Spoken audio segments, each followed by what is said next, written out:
There is a house in Ham, on the southwestern edge of London, and in 1989, it held a party for the 40th birthday of a woman named Annabel Elliot. Elliot was the younger sister of Camilla Parker Bowles. The guests were the sort of people who had known each other and each other's parents for decades. The county set, comfortable and unhurried, and among them that evening was the Princess of Wales. Diana was 27 years old. She had been married for 8 years. She had given the monarchy the 2 sons it needed, and she was, by a wide margin, the most photographed woman on the planet. She was also, by her own account, coming apart, and she had come to this party knowing that the woman whose sister was blowing out the candles was the woman her husband loved. At some point in the evening, she noticed that Charles was not in the room. Neither was Camilla. Diana went downstairs to find them. What happened in the next few minutes has been told and retold for more than 30 years, and it is worth saying plainly, before we go a step further, where the telling comes from. It comes almost entirely from Diana. She described it to friends. She described it, in detail, on the tapes she made for Andrew Morton's book. There is no neutral transcript of that room, no second camera, no version from Camilla set beside it. So we are not going to pretend to hover in the corner and report what everyone was thinking. We are going to tell you what Diana said happened, and we are going to be honest, all the way through this film, about which parts of this story rest on a recording, which rest on a court document, which rest on a confession made to a television camera, and which rest on one woman's memory of the worst night of her life. By Diana's account, she found the 2 of them downstairs with a small group, and she asked to speak to Camilla alone. The men were sent out of the room, and then, she said, she told Camilla the truth, as she understood it. She said she knew what was going on between Camilla and her husband. She said she was not the fool everyone seemed to want her to be. Camilla, in Diana's telling, was calm, almost puzzled, and said something that Diana never forgot, something to the effect that Diana had everything, a future king for a husband, 2 beautiful boys, so what more could she possibly want? And Diana said she wanted her husband. Then she went back upstairs. She did not make a scene in front of the party. She held it together long enough to be driven home, and she said she cried the whole way, and that Charles was perfectly pleasant, as though nothing at all had happened. Sit with the shape of that for a moment, because it is the reason this story is worth 2.5 hours of your time. A future queen consort, the heir to the throne, and the heir's wife.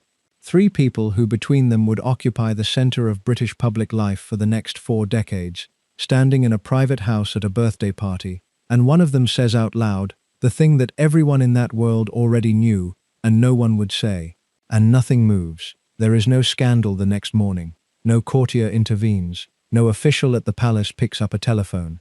The marriage does not end. It will drag on, publicly, for another 7 years. The party goes on upstairs. Everyone finishes their drinks. The title of this video promises the real story of the day Diana confronted Camilla, and here is the first honest thing to understand about it. The drama of that night is not that a wife found out. She had found out years before. The drama is what did not happen around it. An entire machine, the courtiers, the household, the wider family, the press officers whose job was to protect the image of the crown, a machine built over centuries specifically to manage exactly this kind of danger, looked at the collision of these 3 lives and chose, again and again, to do nothing except keep it quiet. That is the story, not the affair, the silence around the affair, the years of people who knew and looked away and let it run, because the alternative was worse for the institution than it was for the girl in the middle of it. To understand why nobody moved, you have to understand who these 3 people were, and how a marriage that 400,000 people lined the streets of London to celebrate had, by 1989, become a thing that was managed rather than lived. You have to go back nearly 20 years before that party, to a polo field and a young man who did not yet know how rare it was to meet someone completely at ease in his presence. If you want the whole of it, the way these 3 were bound together long before any of them were famous, and the way it all came apart, stay with me, because we are going to take it in order, from the beginning. Take a second now to subscribe, and if you find yourself wanting to argue with the screen, that is good. That is the point. Put it in the comments, and we will get into it there. Now, back to the field. The thing most people get wrong about Camilla is that they imagine her as an interloper, a latecomer, who turned up and broke a fairy tale. The record says almost the opposite. She was there first. She was there years before Diana Spencer was old enough to be noticed by anyone. And to understand her, you have to start not with Camilla at all, but with her great-grandmother, because the pattern that would define Camilla's whole life had been walked once already, by a woman she never met, but was named after in spirit. Her great-grandmother was Alice Keppel, and Alice Keppel, at the turn of the 20th century, was the mistress of a Prince of Wales, the man who became King Edward VII, the great-great-grandfather of the same Prince of Wales that Camilla would fall in love with. Read that sentence twice, because the whole strange logic of this story is folded inside it. Nearly 70 years before Charles and Camilla, her family had already produced the definitive royal mistress, and had done it so well that it became a kind of family template for how these things were to be handled. Alice Keppel was not a scandal in the way we would understand the word now. She was an institution in her own right. She was warm, discreet, funny, and clever, and she made the king feel comfortable, which was the entire job, and a job most people could not do. Society understood the arrangement. Her husband understood it. The Queen, Alexandra, tolerated it, and in one of the more remarkable scenes of the age, allowed Alice Keppel to the king's deathbed in 1910. Keppel had a rule she is supposed to have lived by, that a mistress should never make trouble, never complain, and always leave the wife her dignity in public. Decades later, when Edward VIII threw the throne away for Wallis Simpson, Alice Keppel is reported to have looked at the wreckage and remarked that things had been done better in her day. In her day, you did not marry them, you did not blow up the monarchy, you made the man happy, and you kept your mouth shut, and everyone kept their place. It is worth staying with Alice Keppel a little longer, because she is not set dressing in this story. She is the blueprint, and the more you know about how well she played the part, the clearer it becomes what Diana was really up against 60 years later. Alice Frederica Edmonstone was born in 1868, the daughter of a Scottish baronet, and she married the Honourable George Keppel, a younger son of an earl, in 1891. She was clever, worldly, and short of money, and she understood the machinery of Edwardian society as few people did. Around 1898, when she was in her late 20s and the Prince of Wales was in his late 50s, she became his mistress, and she held the position, in effect the official mistress, of the future king until the day he died. What made her extraordinary was not the affair, which was ordinary enough among people of that class and period, but the way she conducted it. She never made scenes. She never traded on the king's favor in any manner crude enough to embarrass him. She soothed his notorious temper, listened to his troubles, could talk to him about politics and the affairs of Europe, and made herself so agreeable to everyone around him that even those who disapproved found it hard to dislike her. Her husband tolerated the arrangement and prospered quietly alongside it. And Queen Alexandra, the king's wife, long-suffering and increasingly deaf, accommodated it with a dignity that the age found admirable, because Alexandra understood the rules as well as anyone. The wife kept the throne and the public deference. The mistress kept the private hours. Neither trespassed on the other's territory, and the arrangement held for more than a decade without ever once becoming a scandal in the sense that would have threatened the crown. The clearest measure of how completely the system had absorbed Alice Keppel came at the very end. When Edward VII lay dying in May of 1910, it was Queen Alexandra who, by the accounts of those present, permitted Mrs. Keppel to come to the king's bedside to say goodbye. Think about what that required. A wife, at her husband's deathbed, making room for his mistress, because the code they all lived by held that the mistress too had a claim on the man, a lesser and private claim, but a real one, to be honored even at the end. The scene became distressing, and Keppel was eventually led away, but the fact of it stood as the ultimate proof of concept. The arrangement was so successful that it survived the king's death with everyone's dignity more or less intact, and Alice Keppel walked out of it not as a disgraced woman, but as a legend of discretion, the gold standard by which such things were measured for the rest of the century. She lived on for decades, and she watched the monarchy she had served so well nearly destroy itself, in 1936, over the exact opposite of everything she stood for. When Edward VIII, the great-nephew of her own royal lover, abdicated the throne to marry the divorced Wallis Simpson, Alice Keppel then in her late 60s, is reported to have delivered the verdict that has followed her ever since. Things, she said, were done better in her day. She did not mean that kings should be faithful. She meant precisely the reverse. She meant that a king should keep his mistress in her proper place and his crown on his head, that the whole point of the arrangement was that you did not blow up the institution for love, that you took your private happiness quietly and let the throne stand. To Alice Keppel, the abdication was not romantic. It was a failure of discipline, a man who had never learned the rule she had spent her life embodying. And here is where the century closes its circle, because Alice Keppel was Camilla's great-grandmother, and the family carried the legend forward as an inheritance. Keppel's daughter Sonia, born in 1900, married into the Cubitt family, and there has always been a piquant strand of gossip, never proven, and probably unprovable, that Sonia herself was the king's child, which would make Camilla a blood descendant of Edward VII, as well as of his mistress. Set the gossip aside. What is certain is the line of descent that is documented. Sonia's daughter, Rosalind, married a decorated soldier named Bruce Shand, and their daughter, born in 1947, was Camilla. So Camilla grew up inside a family whose defining legend was the great-grandmother, who had been a king's mistress, and had done it with such consummate style that she was remembered not with shame, but with a kind of pride. The idea of the royal mistress was not alien or frightening to Camilla. It was, quite literally, in the family, a role a woman of her line had already filled with distinction, and the ease she brought to her own entanglement with a Prince of Wales makes a great deal more sense once you understand that she had been raised on the story of a woman who had walked that exact path and come out of it a legend. That is the depth of what Diana walked into when she confronted Camilla in a basement in 1989. She was not facing a rival who had wandered in from nowhere. She was facing the living continuation of a template the establishment had honored for 100 years. A woman whose own great-grandmother had been welcomed to a king's deathbed by his wife.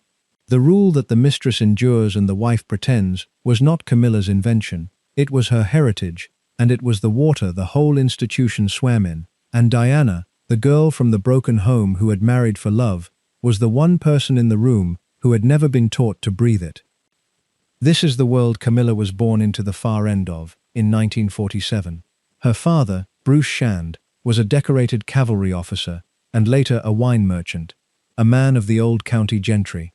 Her mother, Rosalind, was the granddaughter of Alice Keppel's daughter, which is the thread that ties Camilla to that Edwardian bedroom. She grew up in Sussex, and in a townhouse in South Kensington, riding, hunting, entirely comfortable in her skin, in a way that money alone does not buy.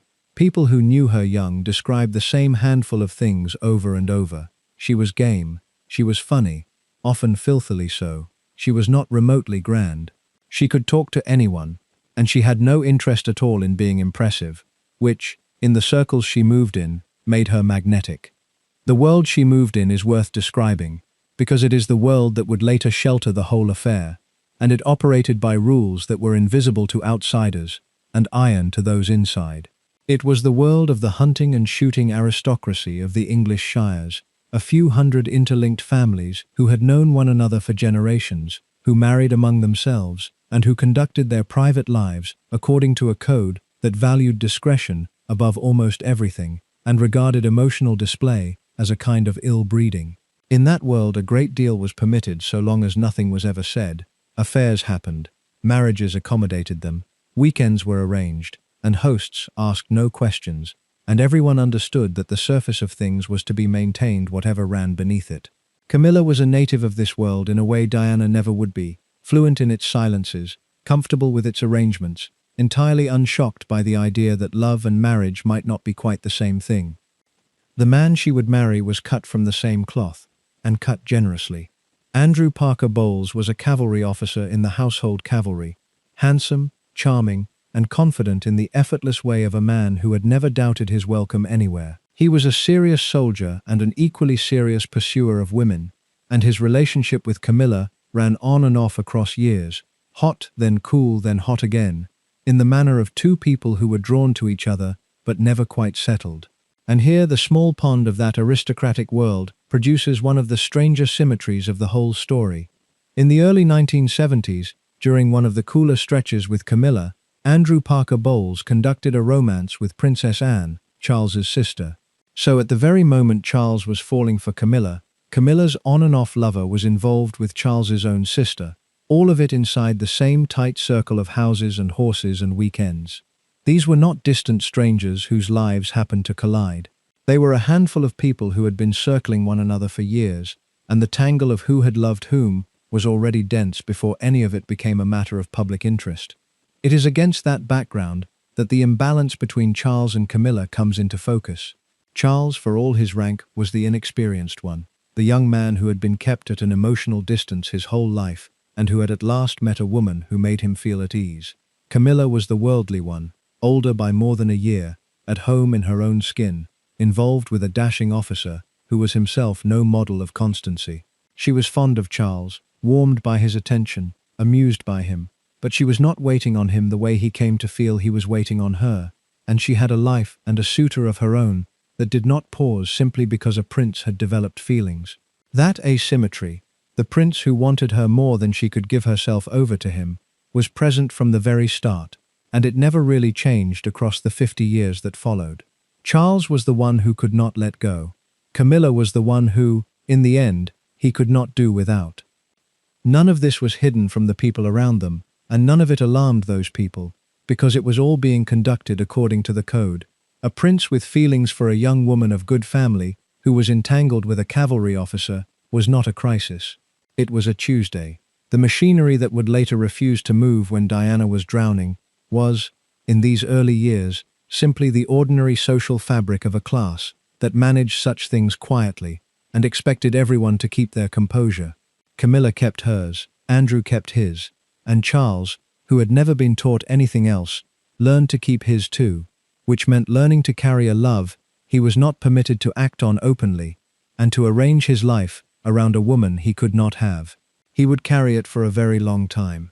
She met Charles around 1970 or 1971, depending on which account you take, and the meeting has been dressed up so many times that we should be careful with it. The most repeated version has them introduced on the polo field at Windsor, or through a tangle of mutual friends who all rode and shot together. And there is a line, famous now, that Camilla is supposed to have said to him early on, a line about her great-grandmother having been his great-great-grandfather's mistress, so how about it? It is a wonderful line. It may even be broadly true, but it has been polished by 30 years of retelling into something too neat, and the honest position is that it captures the spirit of the thing, whether or not she said it word for word. The spirit being this: she knew exactly who she was, she knew exactly who he was, she found the whole business more amusing than intimidating, and she was not going to pretend otherwise to flatter a prince. That was the thing Charles had never had. He was in his early 20s, a naval officer in training, the most eligible bachelor in the world, and one of the loneliest.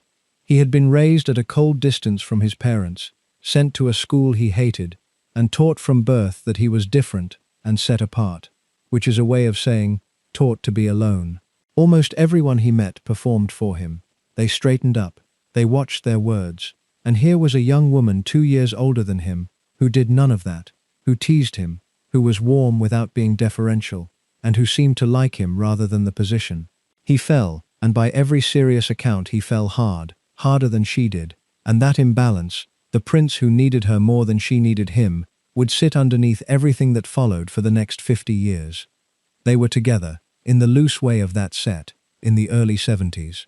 Whether it was a grand love affair on both sides, or a serious thing for him, and a warmer friendship for her, is one of those questions the record cannot fully settle, because so much of it depends on private feeling that neither of them documented at the time. What is not in dispute is that they were close, that they were happy, and that it did not last, because two things stood in the way, and the first of them was already standing in the room. His name was Andrew Parker Bowles. Andrew Parker Bowles was, on paper, everything the young Charles was not yet. He was a cavalry officer in the household cavalry, dashing, confident, older, a serious horseman and a serious charmer, the kind of man who walked into a party as though he owned the mortgage on it. Camilla had known him for years, and their relationship ran hot and cold across the whole period. And there was a complication inside the complication, because Andrew Parker Bowles had also, in this same stretch of the early 70s, been romantically linked with Princess Anne, Charles's own sister. The county aristocracy of that era was a small pond, and the same few dozen people kept marrying and courting and swapping partners among themselves, and the Parker Bowles and Shand and Windsor lives were all tangled together long before any of it became the property of the tabloids. So the picture as we cross into 1972 and 1973 is this. Charles is in love with Camilla. Camilla is fond of Charles but also entangled with Andrew Parker Bowles, on and off, for years. And Charles, crucially, is not free to simply decide the matter because he is about to disappear. That is where the second obstacle comes in, and it is the sea. Charles had joined the Royal Navy, following his father and his grandfather, and in the early 1970s, a naval officer went where the Navy sent him, for months at a stretch, out of the country, and largely out of contact. He was posted abroad, and the plain, unglamorous reality of a long-distance relationship, in an age before a phone in every pocket, did to Charles and Camilla exactly what it has done to countless couples with far less standing in the way. It gave it room to fail. While Charles was at sea, Camilla and Andrew Parker Bowles came back together, and this time it held. In 1973 they announced their engagement, and they married that year, at the Guards Chapel in London, a grand society wedding attended by, among others, members of the royal family. Charles, by the accounts of those around him at the time, was devastated. He had, in a sense, expected to be able to have it both ways, to do his duty and his service, and find Camilla still waiting when he was ready, and instead he came back to find her married to another man. Biographers who had access to him, Jonathan Dimbleby, chief among them in The Authorized Life, published in 1994, describe a young man who felt he had lost something he had not known how to hold on to, and who never fully made his peace with the loss.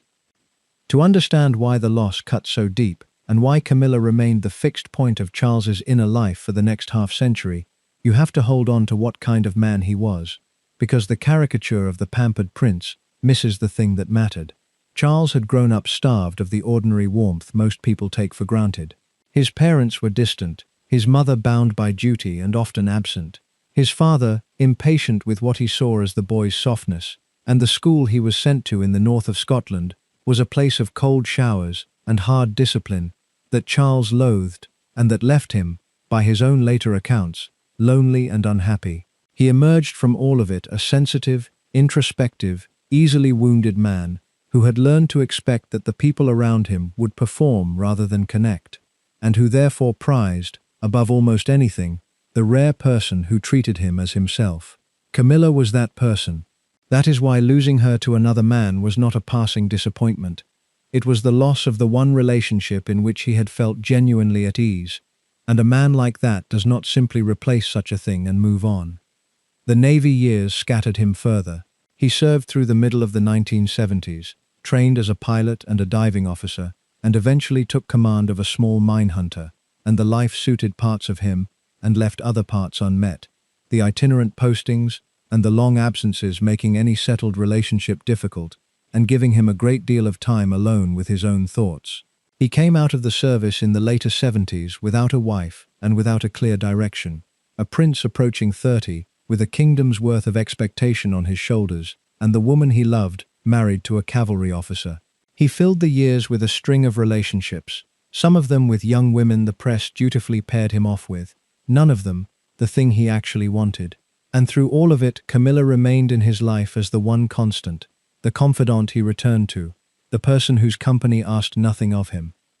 The bind he was in had no clean exit, and it is worth stating plainly because it is the machinery of the whole tragedy. He wanted Camilla, and Camilla was married, and the code of their world held that a married woman was not a wife a prince could take. He was told, by the mentor he trusted most, that his duty was to marry a young woman without a past, and to keep whatever else he needed discreetly on the side.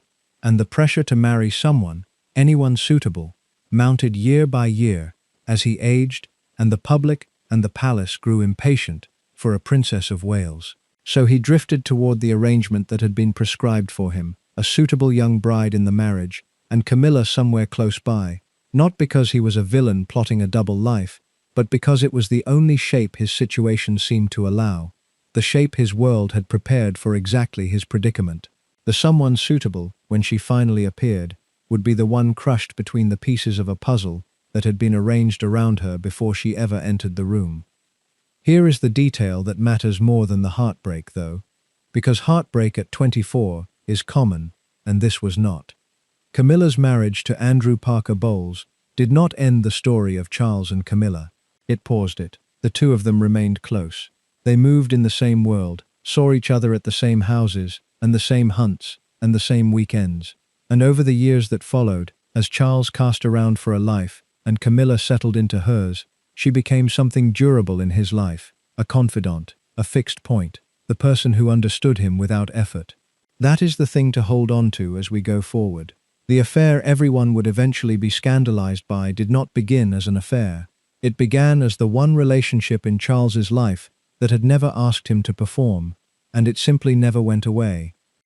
And there was a man standing just off to the side of all of this, an older man, who had very definite ideas about what Charles should do with his heart and his life, and whose influence on the whole tragedy is hard to overstate. That was Lord Mountbatten.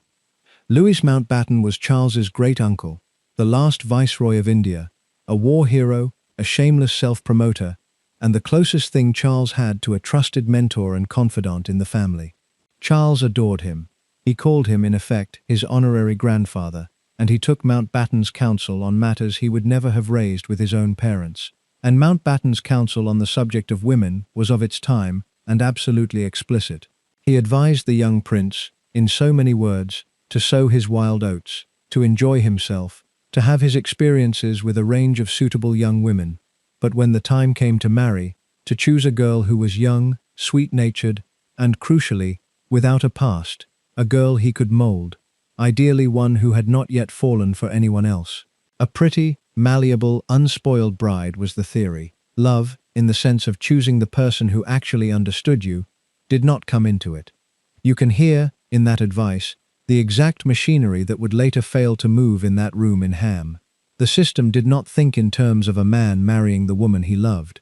It thought in terms of a suitable production, a good match, an heir, and it treated the deep, unglamorous, awkward attachment between Charles and a now married woman as a private inconvenience to be quietly tolerated, rather than a fault line running through the entire enterprise.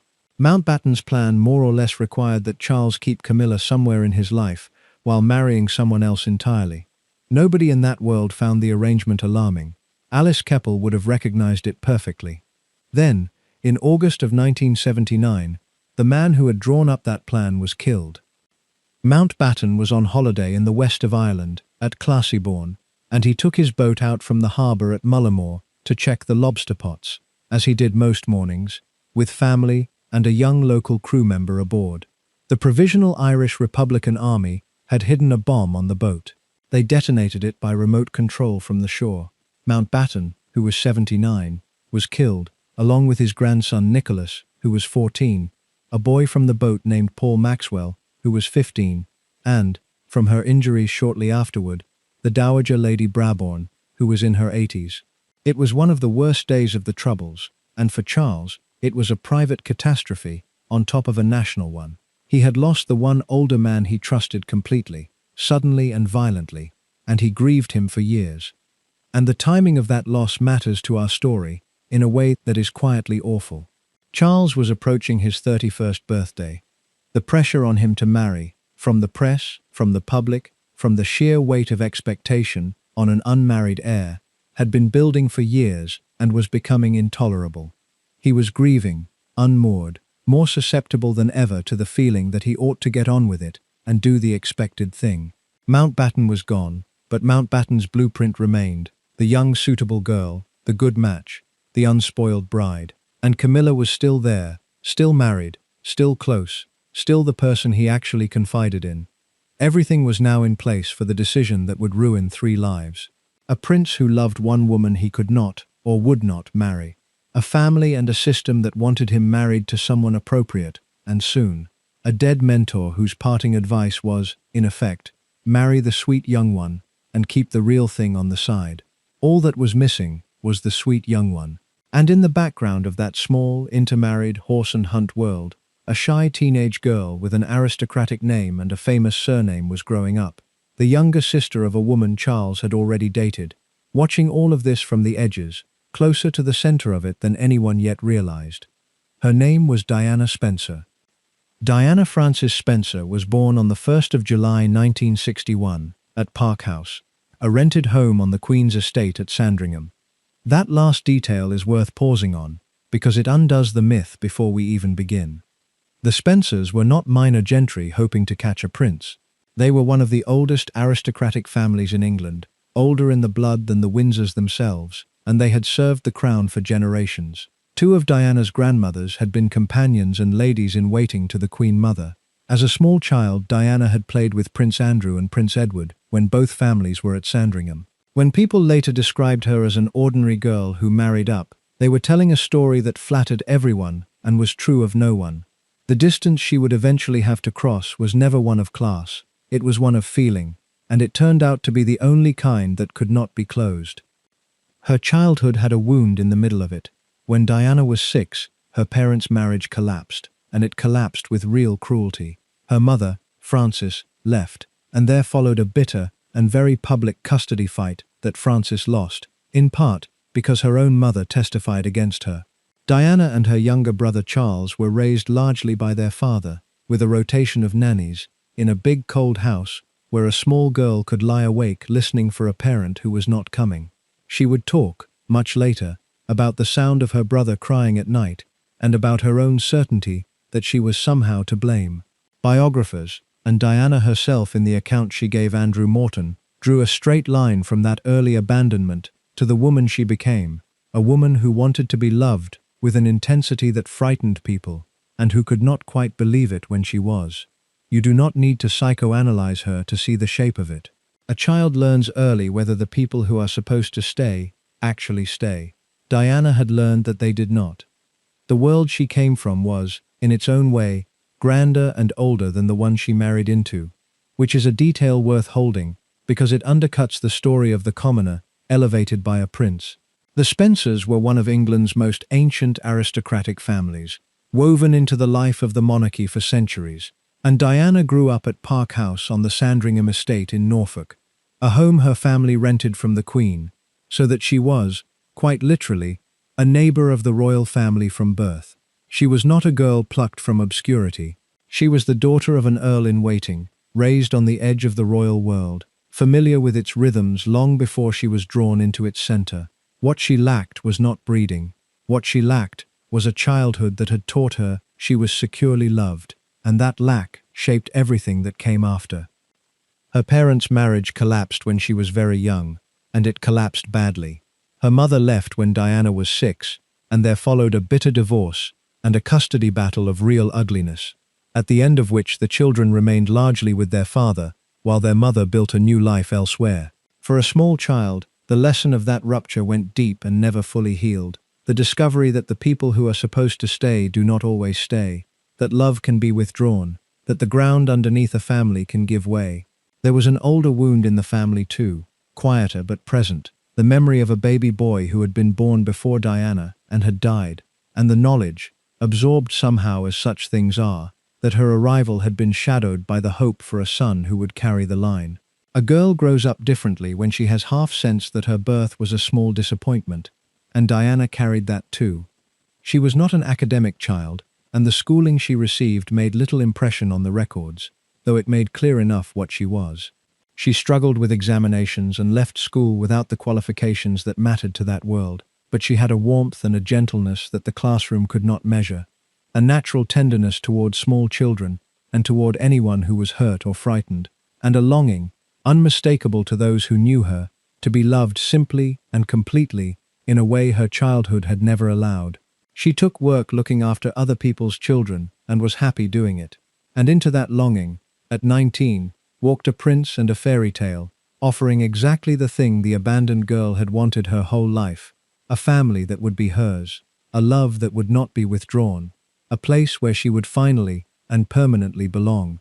It is no wonder she believed it. She had been waiting to believe it since she was 6 years old. She came into Charles's life sideways, through her older sister. In 1977, Charles was briefly involved with Lady Sarah Spencer, Diana's eldest sister, and it was Sarah who brought him to Althorpe, the Spencer family seat, for a shooting weekend that November. Diana was 16, home from boarding school, a plump and giggling teenager who, by the accounts of everyone present, made no particular impression on the prince, and was not meant to. What she remembered was meeting him in a ploughed field. What he remembered, if he remembered anything, was his girlfriend's kid sister. Sarah, for her part, talked her own romance into the ground. She gave an interview to the press in which she said, with the fatal honesty of the very grand, that she was not in love with Charles, and would not marry him, whether he were the dustman or the King of England. Princes do not enjoy reading that about themselves in the newspaper. That was more or less the end of Sarah. 3 years passed, and the calculus changed. By the summer of 1980, Charles was 31, unmarried, grieving Mountbatten, and under a weight of expectation that had become a national obsession. The country wanted a Princess of Wales. The press ran the guessing game like a sport, and Charles, casting around, found himself at a barbecue in July of 1980, at the Sussex home of a friend, Commander Robert de Pass, seated on a bale of hay next to the 19-year-old Diana Spencer. She said something to him there that several accounts, including Dimbleby's authorized life, treat as the turning point. She told him how desperately sad and alone he had looked walking behind Mountbatten's coffin the year before, and that she had watched it and thought he needed someone beside him, someone to look after him. It was the exact thing no one in his gilded, deferential circle ever said to him, because saying it required seeing him as a lonely young man rather than an heir.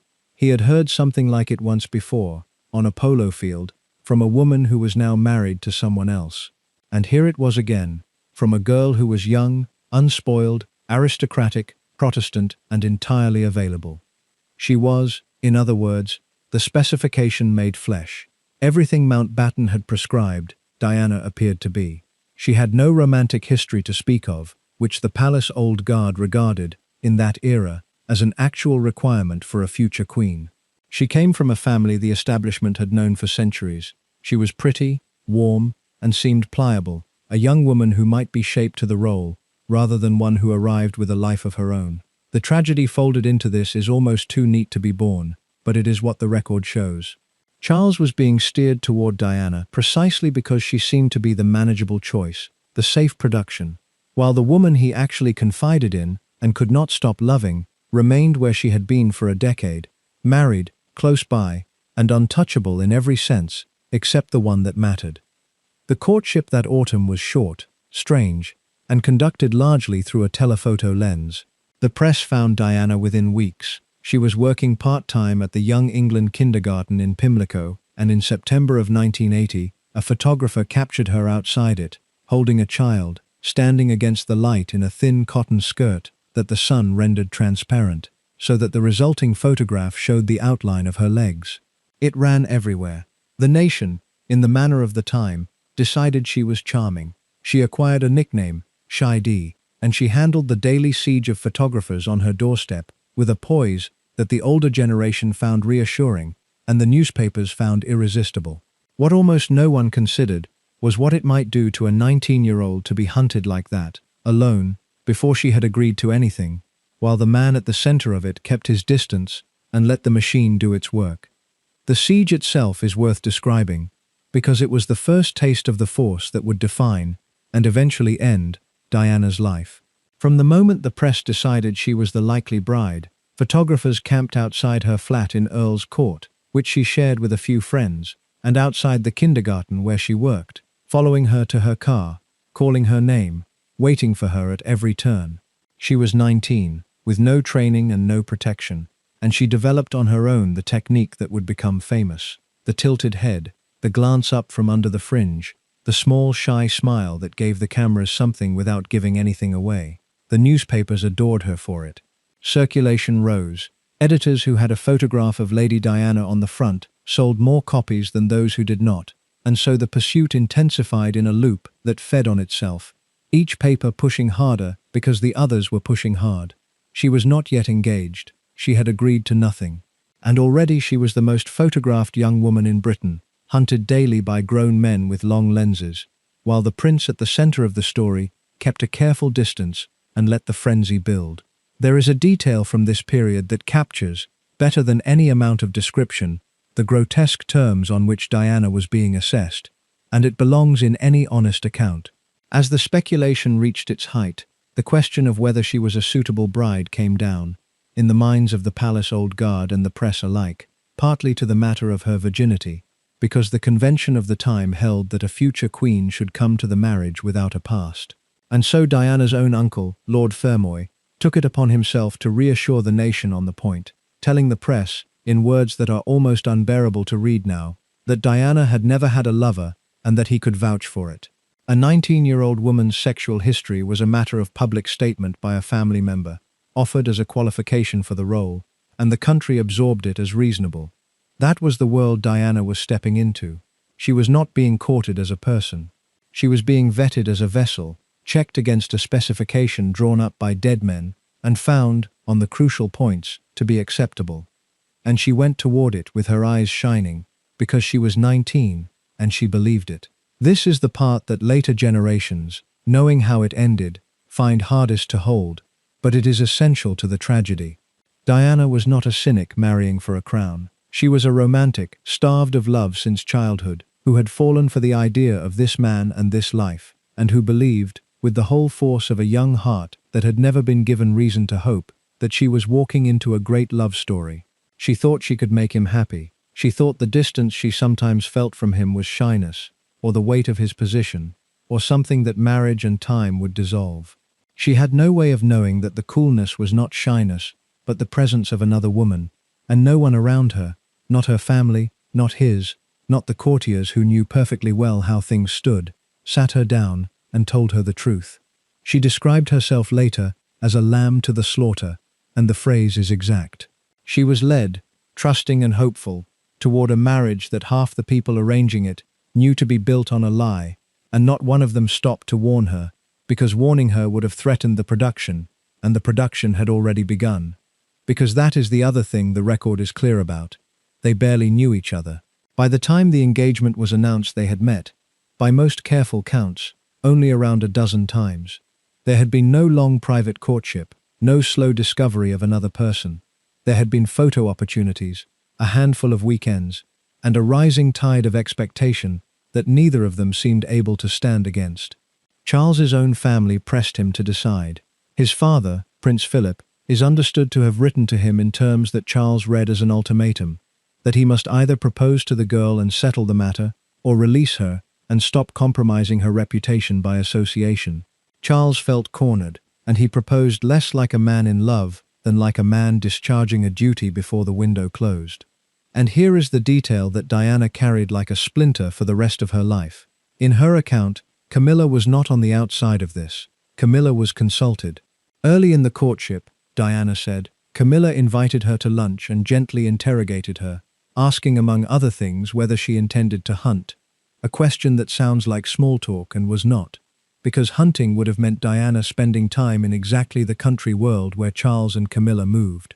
Diana came to believe that Camilla had looked her over and approved her, had judged this shy young girl to be no threat at all, the perfect wife to install at the center of Charles's official life, while the real intimacy carried on in private. Whether Camilla was quite so calculating is impossible to prove from the outside, and it is one of those places where the only witness is a woman remembering a humiliation. But the shape of the arrangement Diana described is exactly the shape Alice Keppel would have recognized. A suitable wife in the palace, the other woman in the country, everybody keeping their place. It had worked for the family before. It was about to fail spectacularly, and the first crack appeared before the wedding was even announced. Charles proposed in February of 1981, at Windsor Castle, over dinner. Diana was 19, he was 32.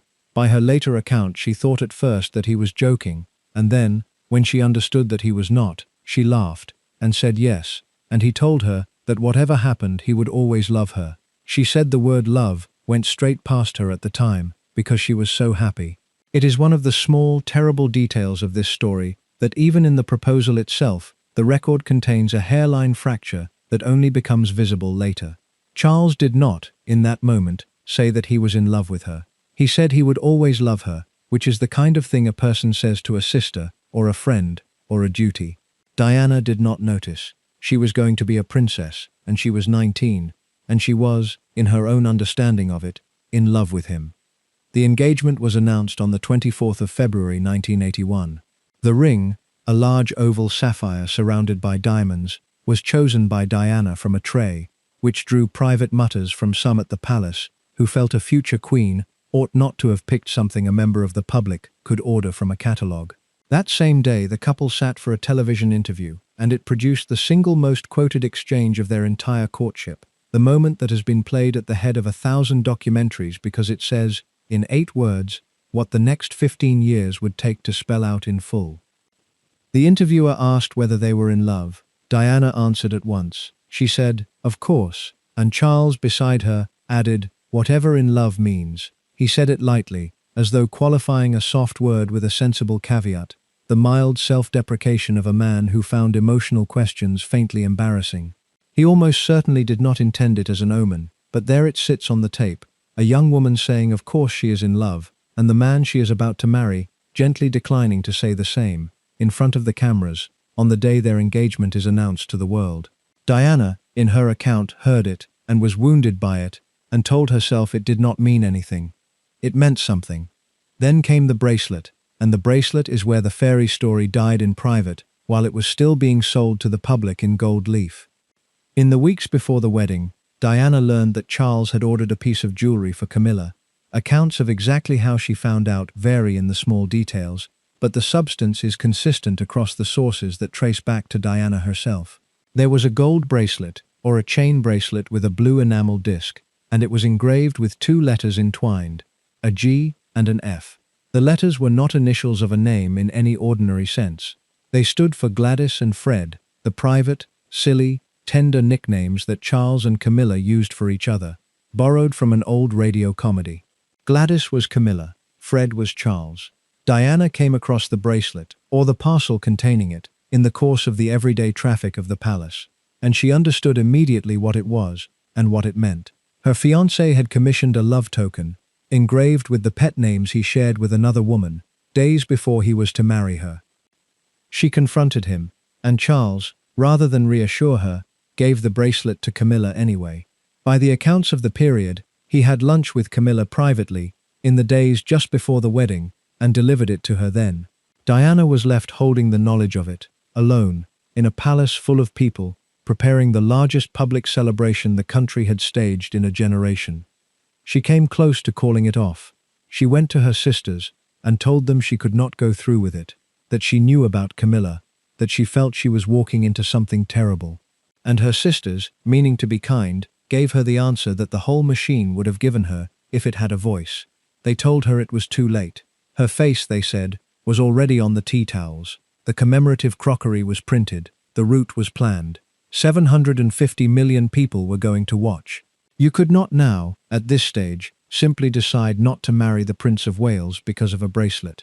And so the thing that everyone would later call a fairy tale was, from a point before it had even begun, a thing that a frightened young woman was told she was no longer allowed to stop. The tea towels had more standing than the bride.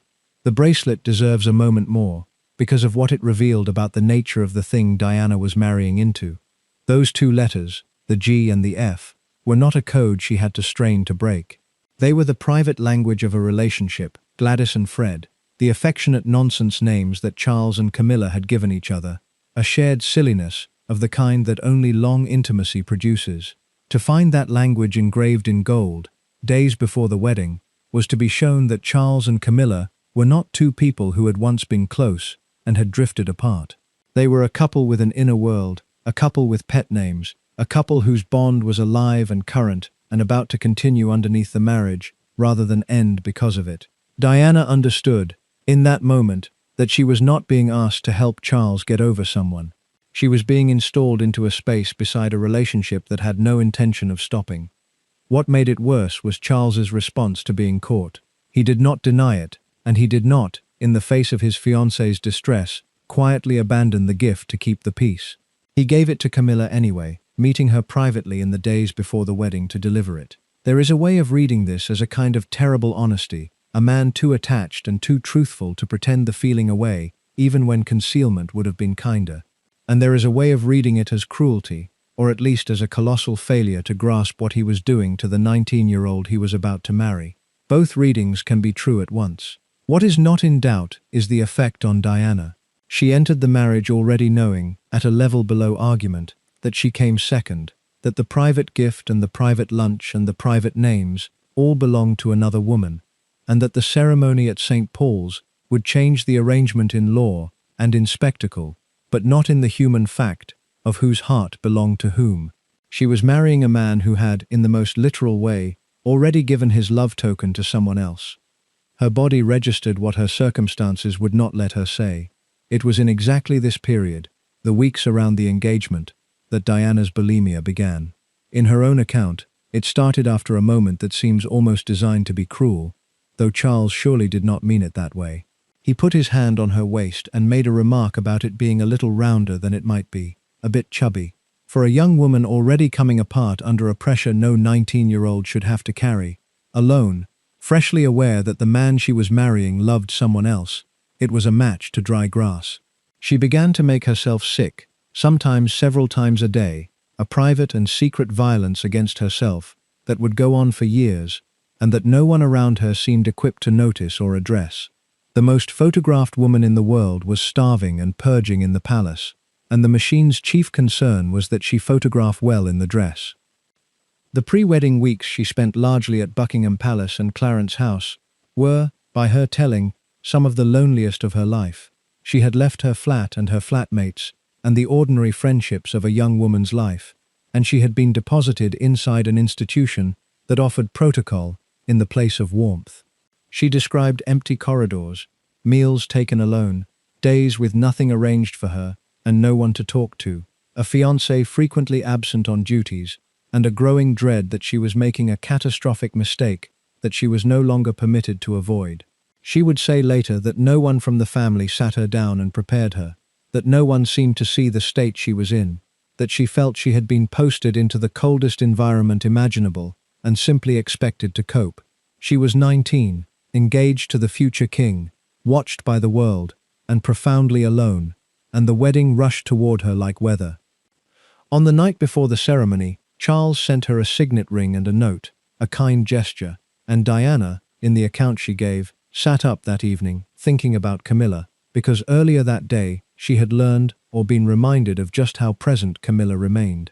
Whatever comfort the note offered did not reach the place the fear lived. She got through the night. In the morning she put on the dress, and she went out to give the world the picture it had already paid for. The wedding, on the 29th of July 1981, was staged at St. Paul's Cathedral rather than Westminster Abbey, chosen partly because it was larger and its long nave allowed for more spectacle and more music. An estimated 750 million people watched around the world. Diana's dress, ivory silk taffeta with a train that ran to 25 feet, filled the aisle behind her like a spill of cream. Crowds slept on the pavements of London to hold their places. The government declared a holiday. By every outward measure, it was the most successful piece of theatre the monarchy had produced in living memory, and the country watched a shy young woman become a princess and decided, more or less as one, that it had witnessed something out of a storybook. The theatre was flawless, and it is worth lingering on how flawless, because the gap between the public spectacle and the private truth is the whole engine of the tragedy. The streets of London were lined many deep. 600,000 people packed the route. Around the world, an audience estimated at 750 million watched the ceremony live, one of the largest audiences ever assembled for anything to that point. And presiding over it, the Archbishop of Canterbury, Robert Runcie, gave the union a benediction that has curdled with time into one of history's more painful ironies. This, he told the congregation and the watching world, is the stuff of which fairy tales are made. He meant it warmly. He could not have known that he was describing, with unintended accuracy, exactly what the marriage was, a fairy tale, which is to say a story, which is to say something that was not true. There was a new piece of stagecraft that day that the crowds took to their hearts, and it entered royal ritual on the spot. When the couple appeared on the balcony of Buckingham Palace, they kissed, in front of the crowd, the first time a royal bride and groom had done such a thing on that balcony, and the roar that went up sealed it as tradition for every royal wedding after. It was a perfect image, the prince and the princess sealing their vows before a rapturous nation. It was also, we now know, a kiss between a woman in love and a man whose heart was elsewhere, performed for an audience of hundreds of millions who believed they were watching the opposite. Everything the public saw was real as spectacle and false as marriage, and no one outside the smallest circle had any idea. The honeymoon exposed the falseness in private within days, and the setting made the exposure worse. Much of it was spent aboard the royal yacht Britannia, cruising the Mediterranean, and a honeymoon on a working royal yacht is not the secluded idyll the phrase suggests. The ship carried a full crew and a suite of the prince's staff, and Diana found herself not alone with her new husband, but embedded in his official world, taking meals in the company of officers and aides, surrounded by people whose loyalty ran to him and to the institution rather than to her. She was a 19-year-old bride hoping for intimacy, and she got instead a floating extension of the court, formal, crowded and cold, with a husband who withdrew into his books and his own thoughts and left her to manage her loneliness among strangers. Her bulimia, which fed on exactly this kind of helpless isolation, took firm hold in those weeks, and she came off the yacht thinner and more frightened than she had gone onto it. Then they went to Balmoral, and Balmoral produced the first public performance of a lie that would have to be performed for the next decade. The couple posed for the cameras in the Highland scenery, the new princess in her tartan, both of them smiling, presenting to the press and the public the picture of a blissful honeymooning pair. The photographs were charming and entirely convincing. Behind them, by every account that later emerged, Diana was in acute distress, and the marriage was already in trouble that neither of them knew how to name. That photo call set the template for everything that followed. In public, the fairy tale, maintained with professional skill. In private, a young woman coming apart, and a husband who could not or would not reach her. The machine had a fairy tale to protect, and it would go on protecting it, in front of the cameras, long after the thing itself had died. Two small things happened during the ceremony that the storybook did not dwell on. Diana, in her vows, got the names wrong. Charles's full name was Charles Philip Arthur George, and Diana, overwhelmed, transposed the first two and pledged herself instead to Philip Charles Arthur George. It was read at the time as a charming case of nerves, and perhaps that is all it was. The other thing happened in the congregation, and only one person in the cathedral felt it. Camilla Parker Bowles was there, seated among the guests, in a pale grey outfit, with her small son. Diana saw her. She would say afterward that she walked up that aisle, scanning the pews for the one face she did not want to see, and that she found it, and that the sight of Camilla sitting in the cathedral, watching her marry Charles, was one of the clearest memories she carried out of the whole day. On the most looked-at morning of her life, the thing Diana remembered most sharply was the other woman. The honeymoon confirmed everything the bracelet had warned. The couple sailed the Mediterranean aboard the royal yacht Britannia, and then went north to Balmoral. And by Diana's account, the marriage's central problem boarded the yacht with them. Two incidents from those weeks recur in every serious telling, because both come from Diana and both are specific. In the first, Charles came to dinner wearing a new pair of cufflinks, gold, in the form of two letter C's entwined. Diana asked about them, and he told her, without any evident sense that it was a strange thing to say on a honeymoon, that they were a gift from Camilla. Two C's, Charles and Camilla, intertwined, on his wrists, at dinner, on the honeymoon of his marriage to someone else. In the second, a diary or an appointment book of Charles's fell open, or a pair of photographs of Camilla slipped from among his papers, and Diana was confronted again, physically, with the woman's continuing presence in her husband's inner life. She raised it. The honeymoon, in her telling, dissolved into tension and misery, and her bulimia, which fed on exactly this kind of helpless distress, grew worse. There was, underneath the specific wound of Camilla, a second and quieter incompatibility, and it would have strained the marriage even if Camilla had never existed. Charles and Diana had almost nothing in common. He was a man in his 30s with settled tastes, serious about philosophy and painting and the land, given to long-absorbed conversations about the writer Laurens van der Post and the state of the modern soul. She was a girl of 19 who liked pop music and dancing and her friends, and who had married not an idea of a man, but a man she had barely spent time alone with. On the honeymoon he wanted to read, and to discuss what he read. and to sit in contemplative quiet in the Highlands. She wanted a husband who would look at her. The age gap that the public found romantic was, up close, a chasm of interests and temperament, and it left Diana feeling not only betrayed but bored and boring, out of her depth, unable to be what he wanted, and married to a man who plainly wished, in the parts of himself he could not govern, that he had been allowed to marry the woman who understood him. By the time they came off the honeymoon, the essential facts of the marriage were already fixed, and they would not change for the next decade. Charles loved Camilla. Diana knew it, the public knew nothing, and the machine intended to keep it that way. And into that arrangement, within the year, would come a child, because whatever else was wrong, the first and oldest duty of the marriage remained, and it was the one thing Diana was still expected to deliver. The first years inside the family were the years the marriage broke, and they broke it quietly, behind a public image that was growing more radiant by the month.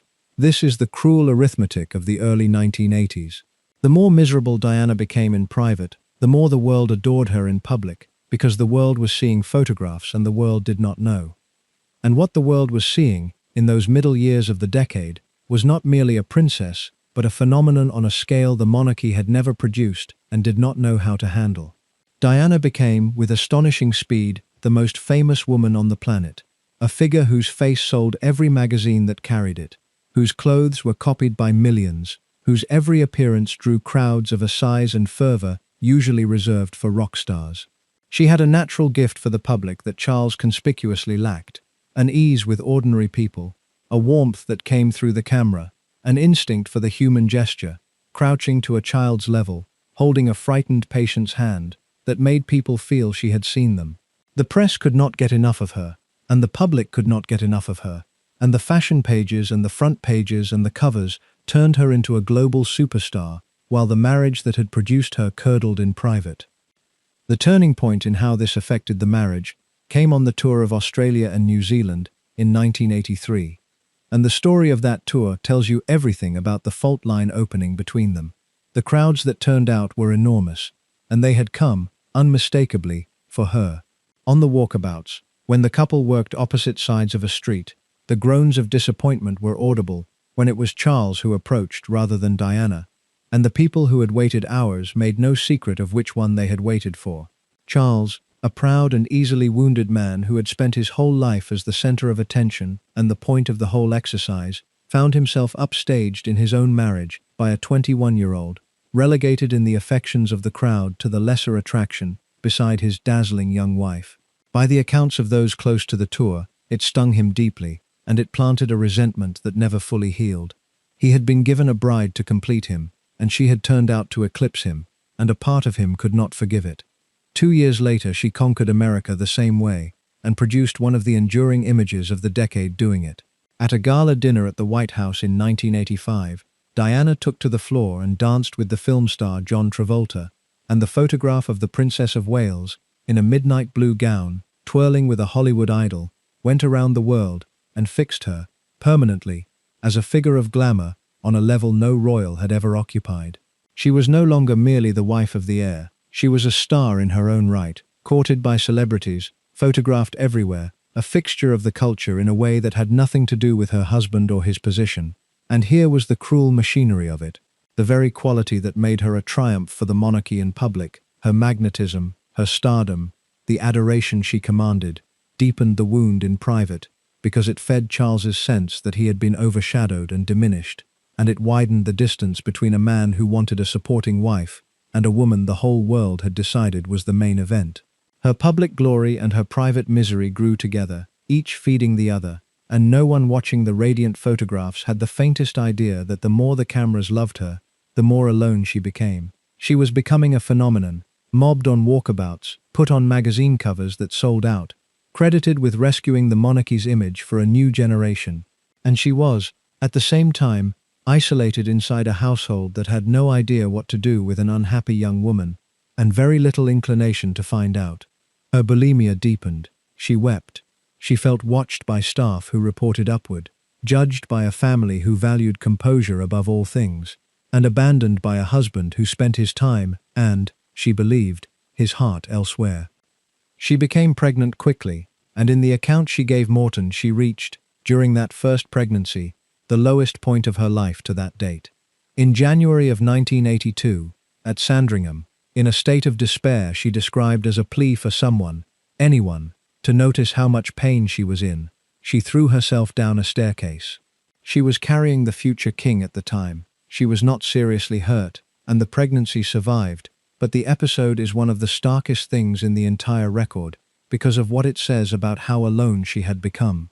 A young woman, pregnant with the heir, so unheard inside the richest and most attended family in the country, that she injured herself to be seen. She said the Queen came upon her and was horrified.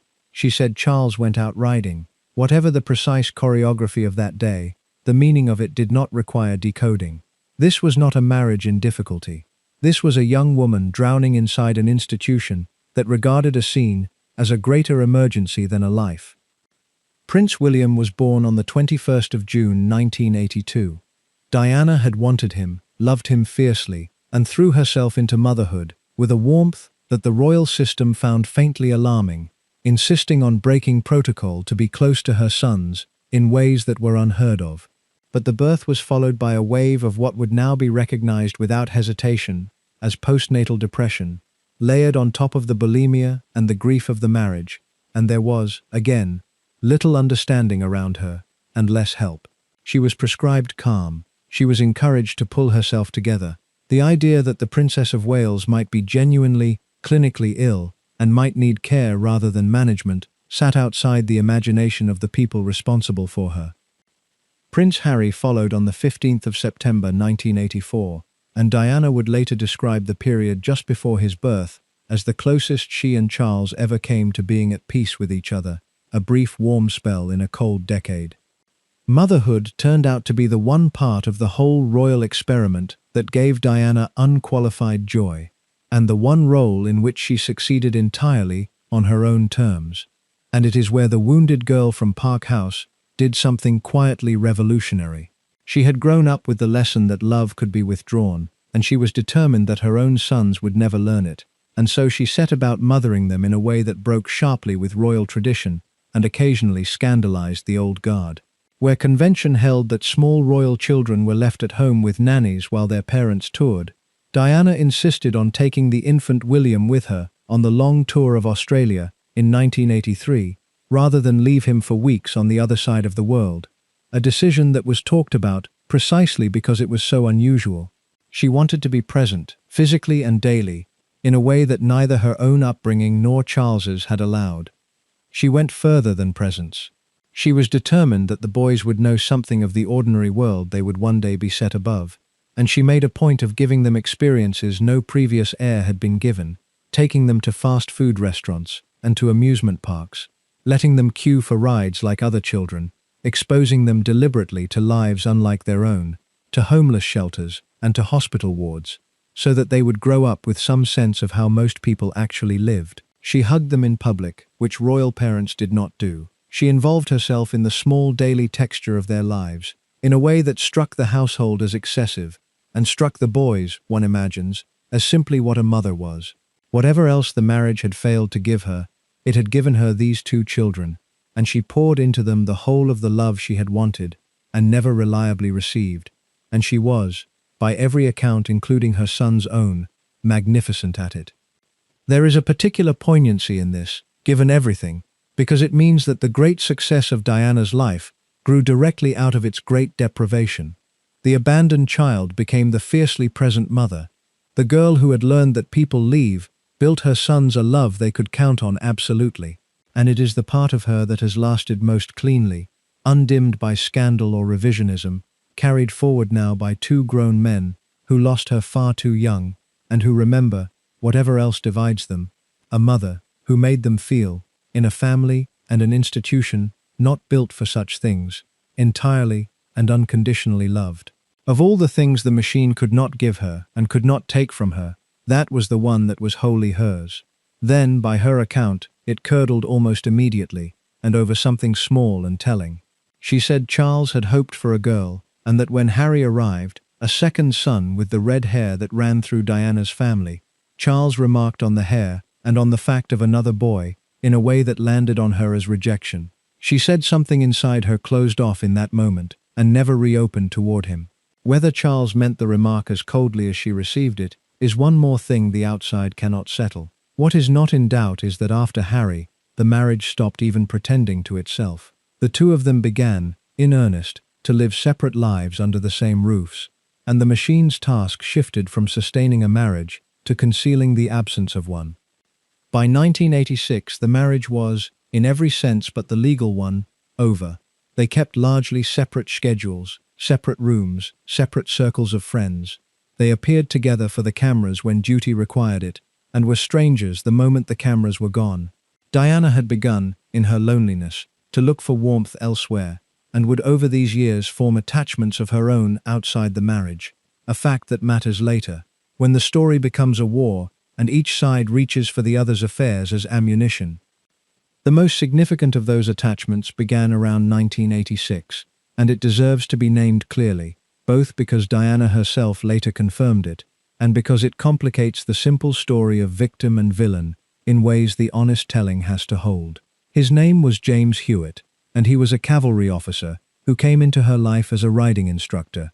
Diana had been frightened of horses since a fall in childhood, an awkward thing for a member of a family whose life revolved around them, and Hewitt was engaged to help her regain her confidence in the saddle. The lessons became a friendship, and the friendship became a love affair that lasted, on and off, for around 5 years. Diana confirmed it herself, years later, on television, when she said that she had adored him and had been let down. It was, by her account, one of the few sources of genuine warmth in a period of her life otherwise defined by isolation, and it ran quietly for years before it became public. This is the point at which the shape of the marriage becomes genuinely tangled, because by the second half of the 1980s, both husband and wife were living parallel lives. Charles had returned to Camilla, Diana had turned to Hewitt. Two people who had been joined before 750 million witnesses were now conducting separate romances inside the shell of the marriage, meeting their public obligations as a couple, and living, in private, entirely apart. This does not make the two situations equivalent, and the honest reckoning should say so. Diana had been the wronged party first, betrayed from before the wedding by a husband who loved someone else, driven to the edge of her sanity by isolation and neglect, while still a very young woman. Her turning to Hewitt was the act of a person starved of affection, reaching for it wherever she could find it. But she was not, by this stage, an unblemished innocent, and when the war between the Waleses came, her own conduct gave the other side something to aim at, and they aimed. Hewitt, for his part, behaved dishonorably in the end, and became one of the more contemptible minor figures in the whole saga. After the affair ended, he cooperated with a book that laid the relationship bare, and later still he attempted to profit from Diana's private letters, and he was pursued by the tabloids as a cad who had betrayed a princess for money. And out of the wreckage of the Hewitt affair grew one of the ugliest and most persistent pieces of misinformation attached to this family, the whispered suggestion, still repeated in dark corners, that Hewitt was the true father of Prince Harry, a claim advanced on nothing more than the coincidence that both men have red hair. It is worth stopping to kill this properly, because the record does it cleanly. Prince Harry was born in September of 1984. Diana and James Hewitt, by both their accounts, did not meet until 1986, roughly 2 years after Harry was born. A man cannot father a child 2 years before he has met the child's mother. The red hair belongs to the Spencer side of Harry's family, where it runs plainly, and the paternity rumor is not a scandal the record leaves open, but a piece of tabloid cruelty that a single date disproves. There would be others in Diana's life, as the marriage collapsed and after it ended, and the press pursued every one of them with the same ferocity, turning ordinary friendships and real relationships alike into front pages. In the last years of her life, after the separation, the man she is widely understood to have loved most deeply was not Hewitt, and was not the man she died beside, but a heart surgeon named Hasnat Khan, a private and serious man who wanted nothing to do with fame, and whose reluctance to live in the glare was, by most accounts, part of why the relationship did not survive. That she found, at the end, that the thing she wanted was an ordinary private love with a man who healed people for a living, and that the world she was trapped in made even that impossible, is one of the quieter sadnesses of the whole story. But all of that lay ahead. In the mid-1980s, the immediate fact was simpler and starker. The marriage was dead, both people in it had turned elsewhere for comfort, and the machine's task had quietly shifted from sustaining a union to concealing the absence of one, a concealment it would manage for years, until the two principals took the concealment out of its hands and set fire to it in public. But the central engine of the collapse was never in dispute between them, even if everything else was. Charles had gone back to Camilla, or, as Diana's camp always insisted, he had never truly left.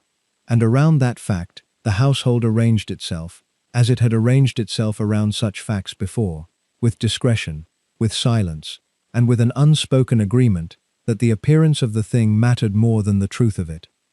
That silence is the subject of this film, and we are now approaching the night it finally cracked. But first we have to see the double life clearly, because the confrontation at Annabel Elliot's party makes no sense until you understand that by then, it was not a suspicion Diana was carrying. It was a fact she was living inside, a fact that half of aristocratic England quietly knew, and a fact that the entire apparatus of the monarchy had decided, in effect, to let run. The double life ran on the hospitality of friends. Charles and Camilla did not meet in hotels or hide in cars like ordinary adulterers. They met in the country houses of a particular set of aristocrats and landowners who had known them both for years and who understood, without needing to be told, that the done thing was to offer a discreet roof and ask no questions. Weekends were arranged. Bedrooms went unremarked. A home near Chippenham in Wiltshire, Middlewick House, which the Parker Bowleses owned, sat conveniently close to Highgrove, the house in Gloucestershire that Charles had bought around the time of his marriage, and the geography of the affair was as settled and comfortable as everything else about Camilla's world. This was not sordid, in the way its participants understood sordid. It was the old arrangement, conducted among people who had been raised to conduct it, in the houses of people who had been raised not to see it. The geography of the double life was as settled as everything else about it, and it centered on a house in Gloucestershire. In 1980, around the time of his engagement, Charles had bought Highgrove, a country estate not far from Camilla's own home in Wiltshire, and over the years that followed, Highgrove became, in every way that mattered to him, his true home and, by many accounts, Camilla's domain within his life. It was there that he poured himself into the gardening that became a lifelong passion, and it was there, in the world of the surrounding county, that he was closest to Camilla, a short drive away, woven into the same set of neighbors and friends and weekends. Diana, meanwhile, gravitated to Kensington Palace in London, so that the marriage settled into a physical shape that matched its emotional one. A husband in the country near the woman he loved, a wife in the city with the children, the two of them meeting for the public duties that required both and living, the rest of the time, apart. The friends who sustained the arrangement were a particular circle of the landed and the well-connected, people who had known Charles and Camilla for years, and who regarded the discretion they offered as simply good manners. They lent their houses, they arranged their guest lists, they understood without being told that certain things were not to be spoken of, and they closed ranks around the couple with the reflexive loyalty of a class that had always protected its own. Diana found herself, at gatherings of this set, in rooms full of people who knew exactly what was going on and would never dream of acknowledging it to her face, smiled at and welcomed and quietly excluded from the truth that everyone else in the room was holding. It is a specific kind of torment to be surrounded by people who know the thing that is destroying you, and who have collectively agreed to behave as though it does not exist, and Diana lived inside that torment for years. Andrew Parker Bowles moved through all of it with the equanimity of a man who had made his own accommodations long ago. His marriage to Camilla had become a formality that suited them both, each conducting their own life, and he neither made trouble about his wife's relationship with the Prince of Wales, nor gave any sign that it wounded him. To the outside world this looked extraordinary, a husband apparently untroubled that his wife was the mistress of the heir to the throne. To the world he actually lived in, it was merely the code operating as designed, the surface maintained, the arrangement honored, nobody making a scene. Everyone involved was behaving impeccably by the standards of their world. The only person who could not accept the standards was the young woman who had married into them, expecting a marriage, and her inability to accept them was, to that world, the real breach of etiquette, the one genuinely awkward thing in an otherwise perfectly managed situation.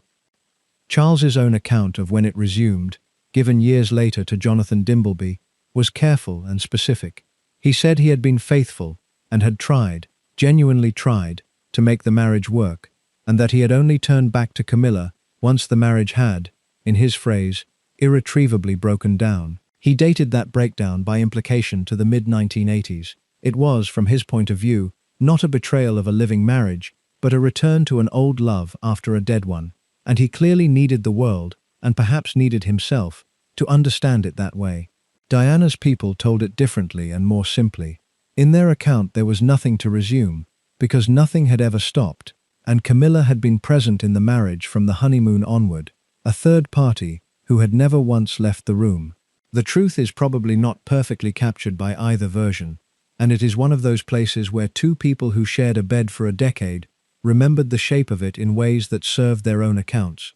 What matters for our purposes is that by 1986 or 1987, on any version, Charles and Camilla were together again, in every way that counted, and Diana knew it. Andrew Parker Bowles, for his part, was not a wronged innocent standing, bewildered at the center of a scandal. His marriage to Camilla had long been an arrangement more than a romance, and he had conducted relationships of his own over the years, with a discretion that matched hers. The Parker Bowles marriage tolerated a great deal, in the way that certain marriages of that class and generation were built to tolerate a great deal, and Andrew's apparent equanimity about his wife's relationship with the Prince of Wales was, to those who knew the milieu, less shocking than it looked from outside. Everyone was behaving according to a code. The code was old. Alice Keppel had written large parts of it, and the code held, on every side, except for the one person who had never been raised inside it and had never agreed to it, the girl from a broken home who had married for love and had been handed, instead, a place in an arrangement. The press, in this period, still largely looked away, or lacked the proof to do otherwise, or both. The deference of British newspapers toward the royal family was breaking down through the 1980s, but it had not yet broken, and the affair remained an open secret of the drawing rooms rather than a headline. So Diana lived inside a strange and maddening silence. The people around her knew, the friends whose houses hosted the weekends knew, the staff knew, her husband knew that she knew, and nobody would say it, nobody would confront it, nobody with any power to act would act, because to name it aloud was to threaten the whole careful structure, and the structure was the thing everyone had been trained to protect. She was surrounded by knowledge and starved of acknowledgement, and it was driving her toward something. That something arrived at a birthday party in 1989. Before we walk into that room with her, one thing. If you have come this far, more than an hour deep, you already understand this story better than most of the headlines it has generated over 40 years. And that is the whole point of a channel like this one, to take the caricature apart and put the documented thing back together. If that is what you are here for, subscribe, so the next one finds you. And tell me, honestly, in the comments, before you hear how it went, if you had been Diana, would you have gone downstairs? Hold that thought, because she did. The party was for the 40th birthday of Annabel Elliot, Camilla's younger sister, held at a house in Ham. Diana had known it was coming and had not wanted to go. Going meant an evening among Camilla's people, in Camilla's family's celebration, playing the wife while the woman her husband loved moved easily through a room full of her own relatives and friends. She confided to those close to her that she dreaded it, and then she decided to go anyway, and the deciding is itself part of the story, because the old code required that she stay away, or attend and smile and see nothing, and Diana had reached the end of what the code could ask of her. She went, by several accounts, having half resolved to do the thing that was not done. She went looking for a conversation.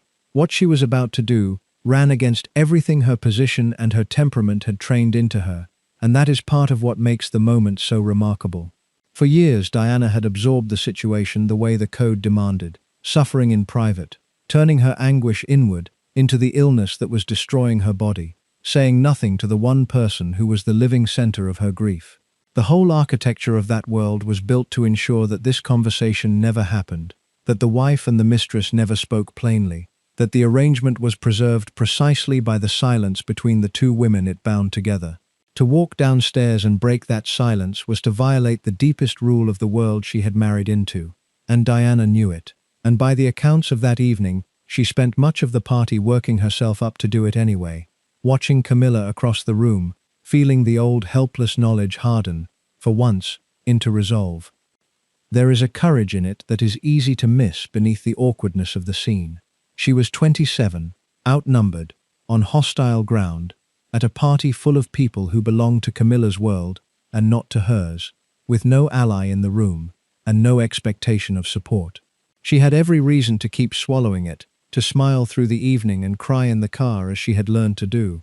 Instead, she chose, for once, to say the true thing out loud to the person it concerned, to stop pretending she did not know, to refuse the silence that everyone around her was maintaining on her behalf.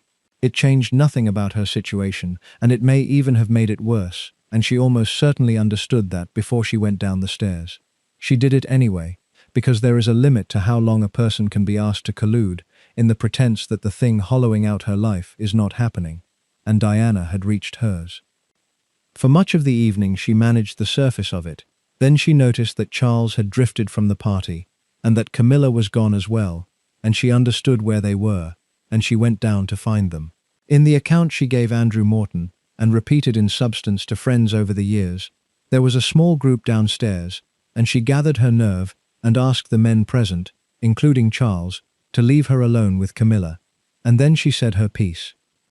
She began, in her telling, not with an accusation, but with something closer to an apology turned inside out. She told Camilla that she knew she was in the way, that she could see she was in the way, and that it must be difficult for the two of them to have her standing between them. And then she said the thing she had come down the stairs to say. She told Camilla that she knew exactly what was going on between her and Charles, that she was not stupid, and that she would not be treated as though she were. She asked, in effect, to be granted the dignity of being told the truth she already held. Camilla's reply, as Diana remembered it, was composed and almost weary, and it went to the heart of what these two women could not share.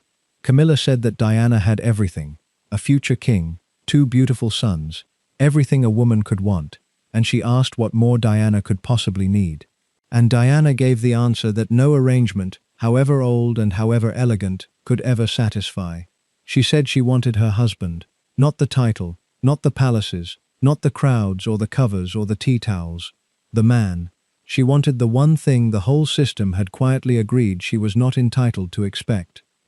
Then it was over, and the aftermath is as revealing as the confrontation. Diana did not sweep out. She went back up to the party, shaking, and 2 of the guests, seeing the state of her, came to her and helped her hold herself together enough to leave. She was driven home, and by her account she cried the entire way, the tears of someone who had finally said the truth aloud and discovered that saying it changed nothing at all. And Charles, when she saw him, was pleasant, unbothered, as courteous and as distant as he had been before she ever went down those stairs. The confrontation that Diana had built herself up to, the moment she broke every rule of her world to demand acknowledgement, was absorbed by the people around her like a stone dropped into deep water, a ripple, and then the surface again, smooth. This is the hinge of the whole story, and it is worth being precise about why, because the drama is not where the title's promise might lead you to look for it. Nothing exploded that night. There was no screaming match that echoed through the house, no scene that stopped the party, no rupture that forced anything into the open. What happened was quieter and far more damning. A princess told her husband's mistress, to her face, in front of witnesses, that she knew, and demanded to be treated as a person rather than a decoration. And the world she said it into simply closed over the words and carried on. Charles carried on. Camilla carried on. The party carried on upstairs. The household carried on the next morning. The press printed nothing. The family said nothing. The institution whose entire purpose, across 1,000 years, had been to manage exactly this kind of danger to the succession, looked directly at the collision of these 3 lives, and chose, as it had chosen at every prior turn, to do nothing but keep it quiet. That is what the title means when it says that no one in the palace moved. It is not that a specific courtier stood in a specific doorway and declined to act on that specific night, because this was a private party and the palace was not literally in the room. It is the larger and colder truth that the machine, offered every possible signal that this marriage was a catastrophe and that the young woman inside it was being destroyed, moved for none of them. Not for the bracelet, not for the honeymoon, not for the staircase at Sandringham, not for the bulimia that everyone around her could see, not for the double life that half the aristocracy quietly hosted, and not for the night the wife walked downstairs and said the unsayable. Each of these was a moment when something could have moved, when someone with power could have intervened, protected her, ended the pretense, chosen a person over an appearance. And at each of them the answer was the same: contain it, manage it, keep it out of the papers, protect the structure, let it run. Diana had broken the oldest rule in Camilla's family, the rule Alice Keppel had lived by, and passed down like an heirloom. The rule said that these arrangements survive on silence, that the wife keeps her dignity by pretending, that no one names the thing, ever. Keppel had kept that rule flawlessly for a king, and had been rewarded with a place at his deathbed and a legend of discretion. Diana refused to keep it. She named the thing, out loud, to the other woman's face. And her reward for that refusal was to be met with the calm of a woman who held all the cards, and then driven home to cry alone, and then greeted by a pleasant and untroubled husband, and then to watch the machine around her behave as though nothing had been said at all. She had told the truth. The system's reply was that the truth was not the point. The point was the surface, and the surface was intact. She would spend the next several years learning that if the machine would not move for her, she would have to move it herself, from the outside, using the one weapon the institution truly feared. Not a confrontation in a basement which could be absorbed. The press, the public, her own voice, carried past the palace walls to the millions of people who had only ever seen the fairy tale. And the first shot in that long campaign was already, unknown to everyone, sitting on a magnetic tape, recorded from the air, waiting. The tape had been sitting in the world for 3 years before the world heard it. On the 18th of December, 1989, roughly 10 months after Diana walked downstairs in Ham, a late-night telephone call between Charles and Camilla was pulled out of the air by an amateur radio enthusiast, scanning the frequencies that early mobile phones used. Those frequencies were not secure, and in that brief window of technological history, a private call made from a car or a country house could be plucked down by anyone with the right receiver and a little patience. Someone recorded this one, and for a few years it circulated in the strange underworld of tape collectors and tabloid fixers before it detonated in public in January of 1993. What the recording captured was not a business call. It was two people deep in a long love affair, tender and silly and entirely unguarded, saying the kinds of things that are only ever said in the belief that no one else will hear them. There was affection in it, real and easy, the shorthand of people who had known each other for 20 years. There was the ache of a couple who could never simply be together, discussing when and how they might next manage to see each other, the logistics of stolen time. And there was one exchange, a piece of intimate and absurd pillow talk, in which Charles joked that he wanted to live inside Camilla, and, carrying the joke further, said that with his luck, he would come back reincarnated as her tampon. It was a private silliness between lovers. It was also, once printed in every newspaper in the country and read aloud down a telephone line the tabloids set up for the purpose, the single most damaging sentence of Charles's life to that point, because it did something to him that scandal alone cannot do. It made the future King of England ridiculous. Camilla, it did something worse to. Charles was mocked, but he was still the prince, still cushioned by position. Camilla had no such cushion. Overnight she became the most reviled woman in Britain, the other woman with a face and a name, and now a voice on a tape, cast in the popular imagination as the scheming interloper who had ruined the fairy tale that the public had bought and loved. She was jeered in the street. She had, by some accounts, bread rolls thrown at her in a supermarket. The county code that had protected her for decades, the old Keppel arrangement of discretion and silence, offered no protection at all against a tabloid transcript. The very thing that had kept the affair safe, its privacy, was gone, and what remained was a middle-aged woman being torn apart by a whole nation for the crime of loving a man who happened to be married to its princess. And there was a matching tape on the other side, because by now, this was a war, and in a war, both sides bleed. Some months before Camillagate broke, in August of 1992, another intercepted call had surfaced, this one between Diana and a man named James Gilby, a friend and admirer. On it, Gilby called her Squidgy, over and over, an affectionate pet name that gave the tape its tabloid label, Squidgygate. The call was warm and intimate in its own way, and it caught Diana speaking with real bitterness about the royal family, about how they made her feel, about her husband, describing her life among them in terms of torture and complaining of the coldness she lived inside. It suggested a closeness to Gilby that fed the counter-narrative Charles's camp wanted told, that Diana was no blameless martyr, but a woman with her own attachments and her own grievances, briefing against her husband and entangled outside her marriage. Whether Squidgygate was recorded and released by chance or by design was argued over for years, and the timing of it, surfacing just as the marriage reached open crisis, struck many as too convenient to be accidental. The suspicion, never proven, was that elements sympathetic to one side or the other were happy to see the tapes reach the public.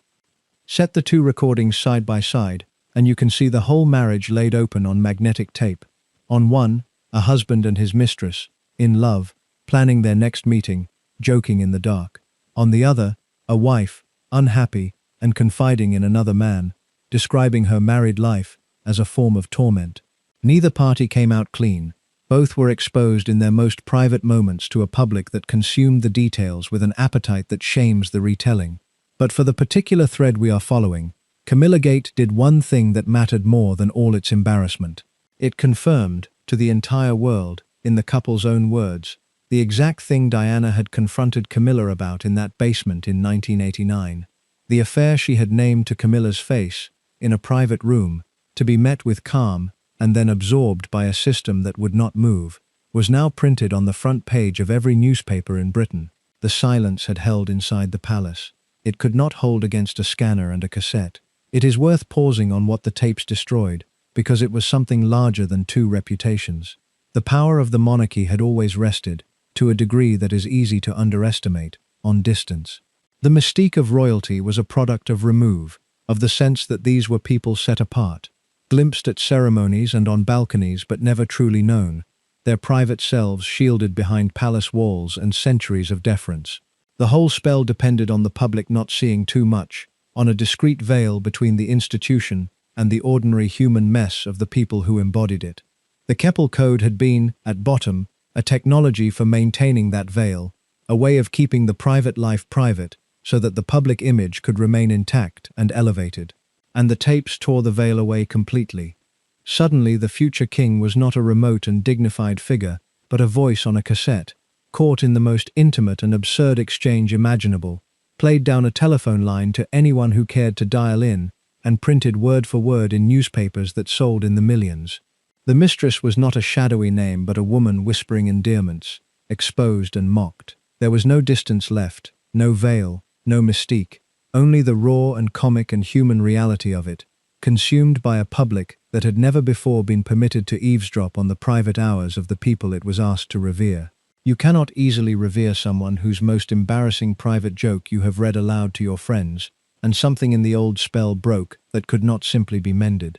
The monarchy would survive, but the particular magic it had traded on, the magic of remove, of being unknowable, and therefore untouchable, was gone, spent on a technological accident and a tabloid's appetite, and it would never fully return. The machine had spent more than a decade keeping this contained. Within the space of a few months, it was contained no longer, and the people who had managed the containment now faced a problem far larger than a private confrontation at a party.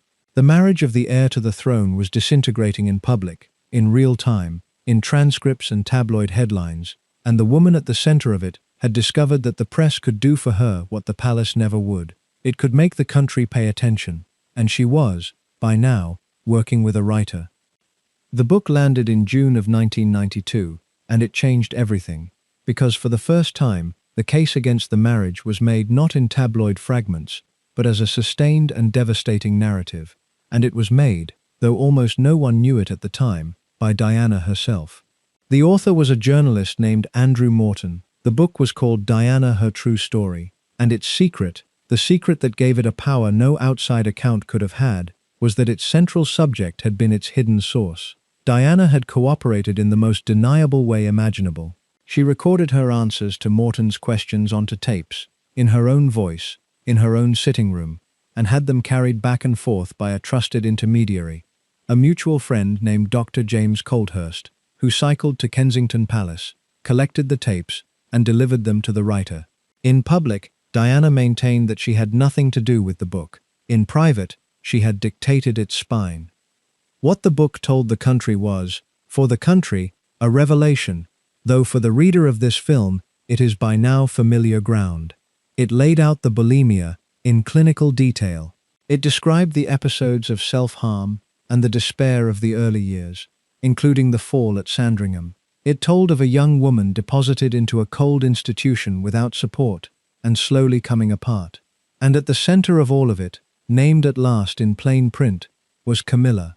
The book presented the marriage as a doomed arrangement haunted from the very start by the other woman, and it presented Diana as the wronged party, isolated and betrayed, failed by a husband who loved someone else, and by a family that closed ranks around him. Whatever its balance, and it was not a balanced book, it was the first time the public had been handed the private truth as a whole story, rather than as gossip, and it detonated accordingly. The palace responded with fury and with disbelief, because the establishment could not at first credit that the Princess of Wales would collaborate in such a thing, and much of its early energy went into denouncing the book as a farrago of lies peddled by an unscrupulous writer. The chairman of the body that oversaw the press at the time condemned it in memorable terms as an odious exhibition of journalists dabbling their fingers in the stuff of other people's souls. There were calls for Morton to be disciplined and for the whole thing to be treated as an outrage against a defenseless family. And then Diana, without ever admitting authorship, quietly signaled the truth of it. She was photographed visiting the home of a woman quoted in the book, a friend whose flat the cameras happened to be watching, an act read instantly and correctly as an endorsement. The denial and the signal ran side by side, and everyone who was paying attention understood which one to believe. All of this fell inside a single catastrophic year for the monarchy, a year the Queen herself would name before it was over. In March of 1992, Prince Andrew and his wife Sarah announced their separation. In April, the Princess Royal, Princess Anne, divorced Captain Mark Phillips. In the summer came Squidgygate. In November, a fire tore through Windsor Castle, gutting part of one of the sovereign's principal homes and generating a bitter public row over who should pay to restore it. Each of those blows landed harder because of the others, and together they created a sense, that year, that the whole edifice was coming down at once.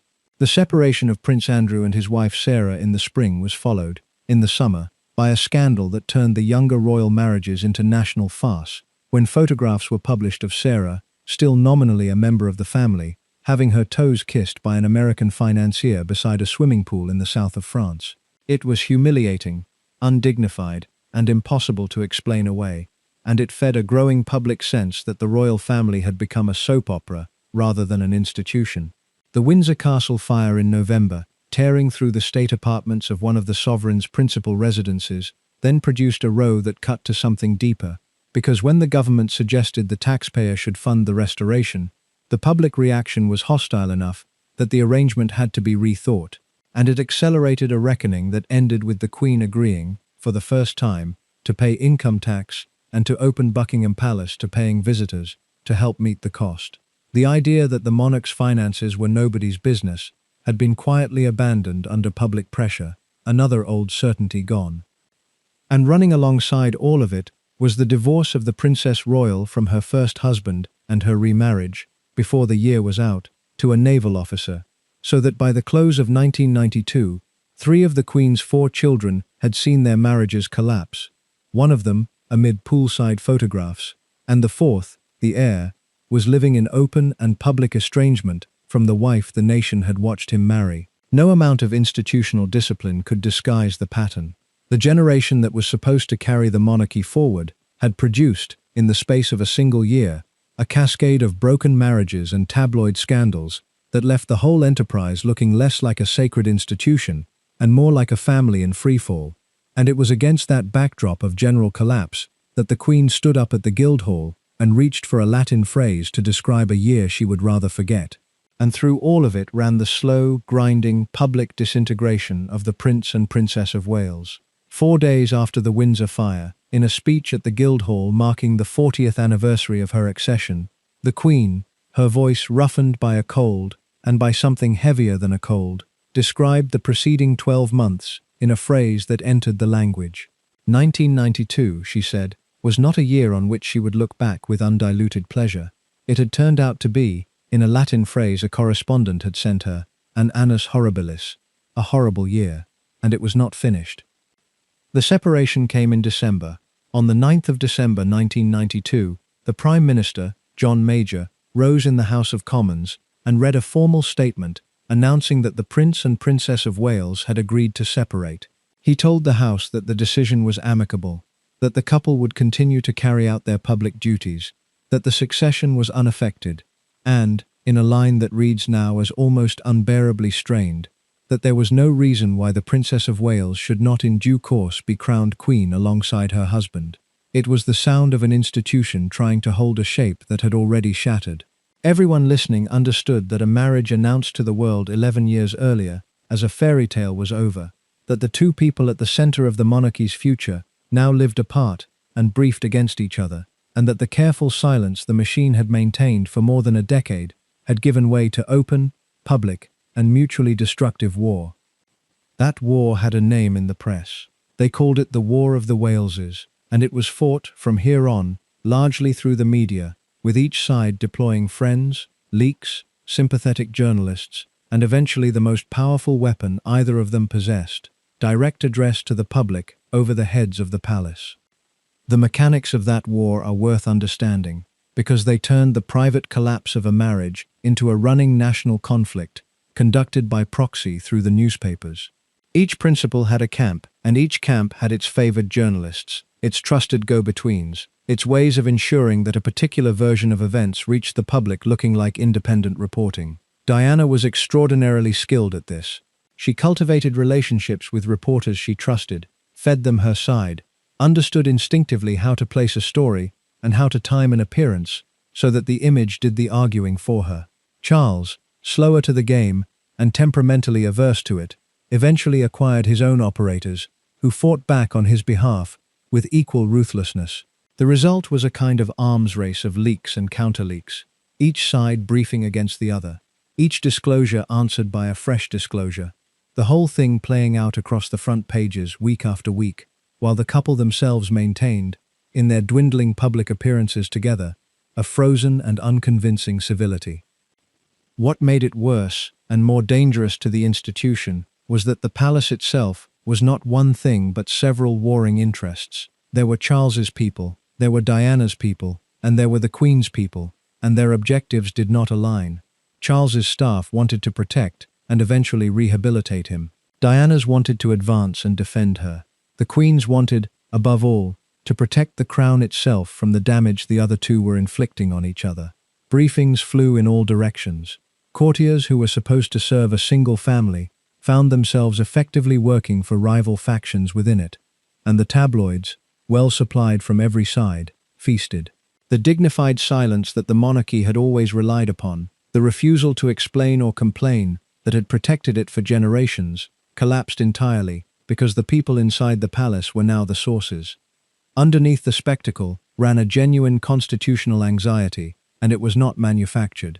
The heir to the throne is also the future supreme governor of the Church of England, and here was that heir, separated from his wife, his adultery an open secret soon to be openly confirmed, his marriage disintegrating in transcripts and tabloid headlines.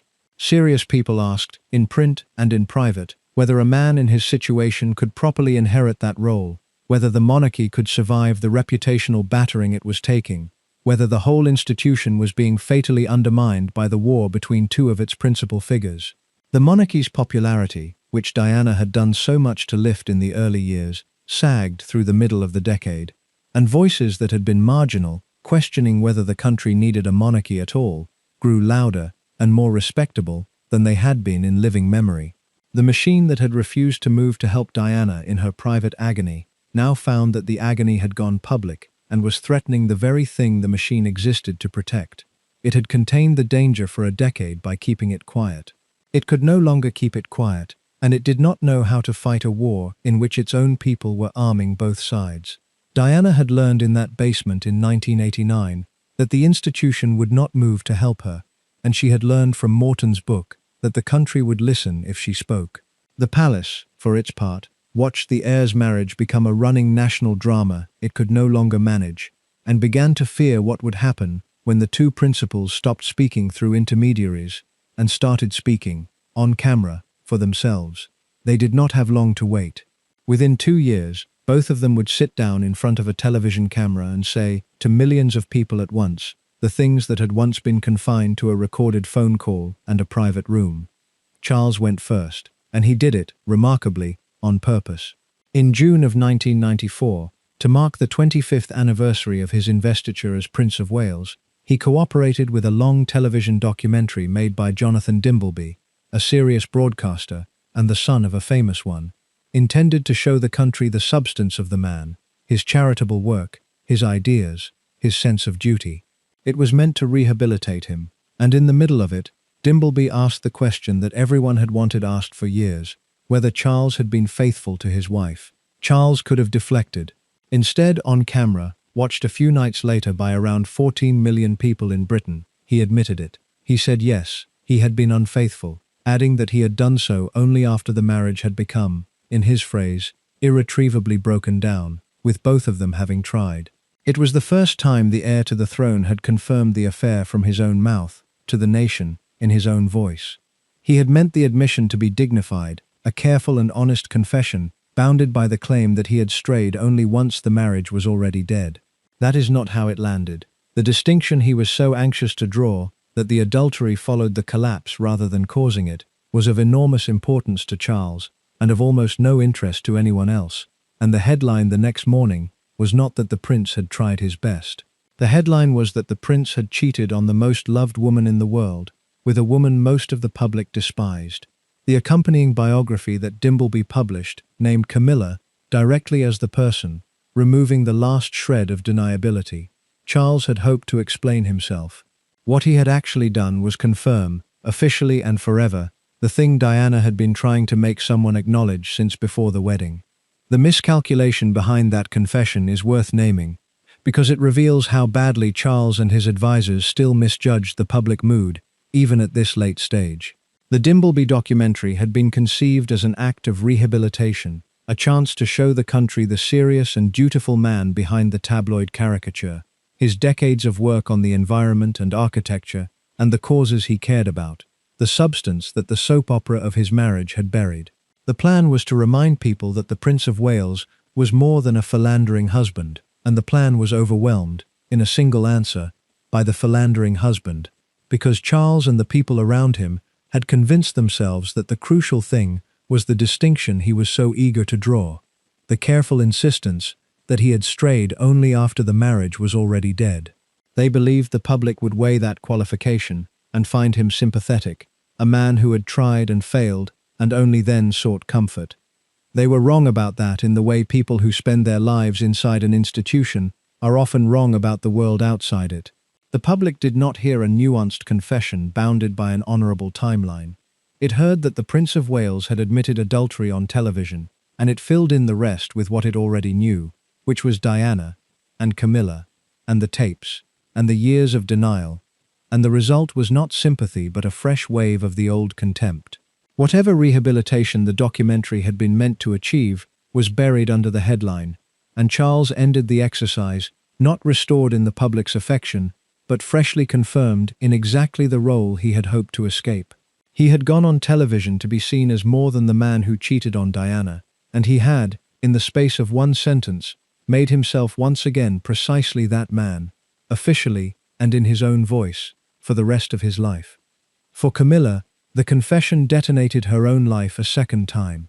Her marriage to Andrew Parker Bowles, already long hollow and now impossible to sustain under the glare, came apart in the months that followed, and in early 1995, the Parker Bowleses announced that they would divorce, ending a marriage of over 20 years. Andrew went on to marry a long-standing companion of his own. Camilla, for the first time since 1973, was a single woman. She was also, thanks to a decade of tabloid transcripts, and now a royal confession, one of the most unpopular figures in the country, the named mistress at the center of the age's greatest scandal, living quietly in Wiltshire and absorbing a level of public loathing that would have broken most people. She did not give interviews, she did not fight in the press. In that, at least, she kept faith with the old Keppel rule to the end, saying nothing, waiting, letting the storm pass over her. It was the one card she had left, and she played it for years. Then Diana answered, and her answer was the single most watched act of the entire drama.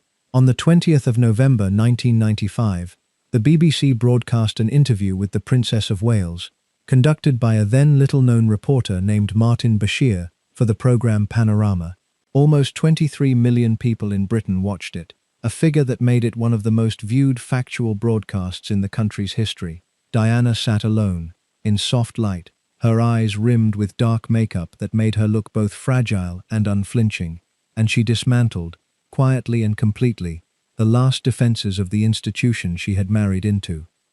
She spoke about the bulimia, describing it plainly as a symptom of a marriage in which she felt unloved and unseen.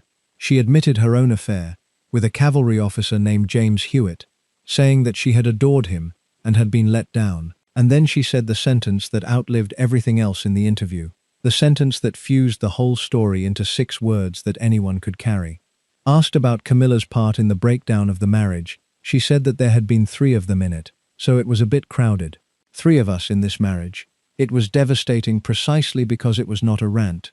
It was calm, almost rueful, the observation of a woman describing a fact rather than pleading a case, and it landed in the national memory and never left. The confrontation she had staged in a basement 6 years earlier, in front of a handful of guests, she now delivered to a quarter of the country in a single line. The audacity of the thing bears dwelling on, because Diana did it entirely outside the machine, and the machine did not see it coming. The interview was recorded in secret at Kensington Palace, and the BBC kept the secret so completely that the Queen, the Palace, and Charles himself learned of it only shortly before it aired, blindsided by a broadcast that would be watched by nearly a quarter of the population within days. There was no negotiation, no palace vetting, no opportunity for the household to soften or stop it.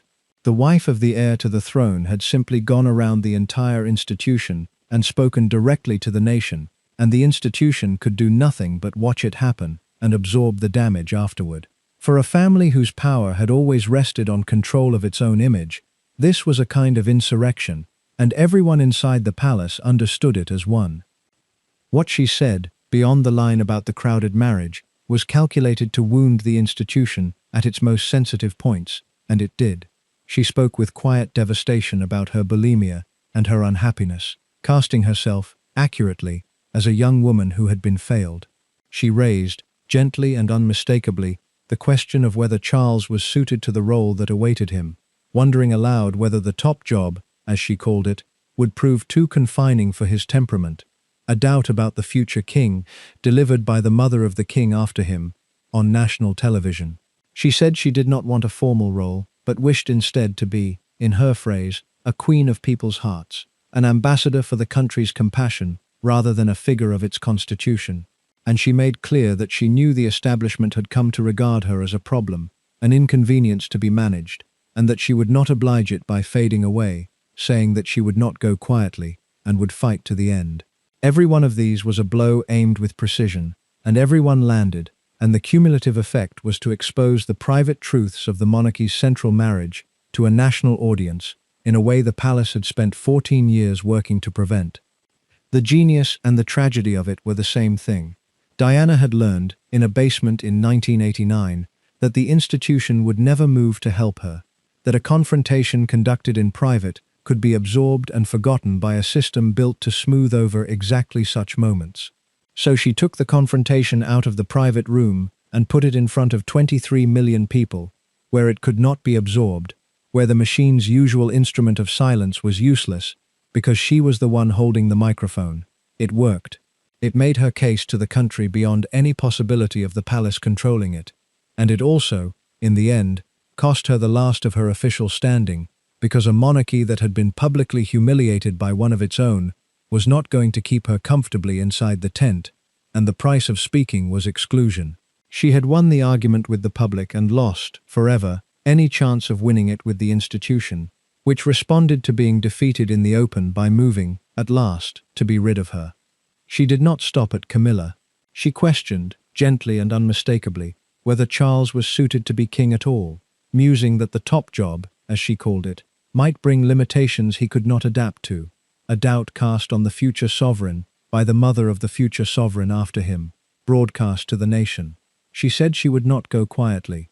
She said she would like to be remembered not as a queen of the country, but as a queen of people's hearts, and she made plain her belief that the establishment had come to see her as a problem to be managed, a threat to be contained, which was, given everything that had happened since that basement, not paranoia, but an accurate reading of the machine she was fighting.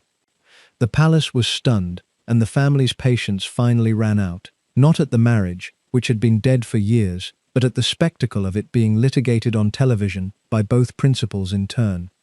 Within weeks of the broadcast, the Queen took the step she had long resisted.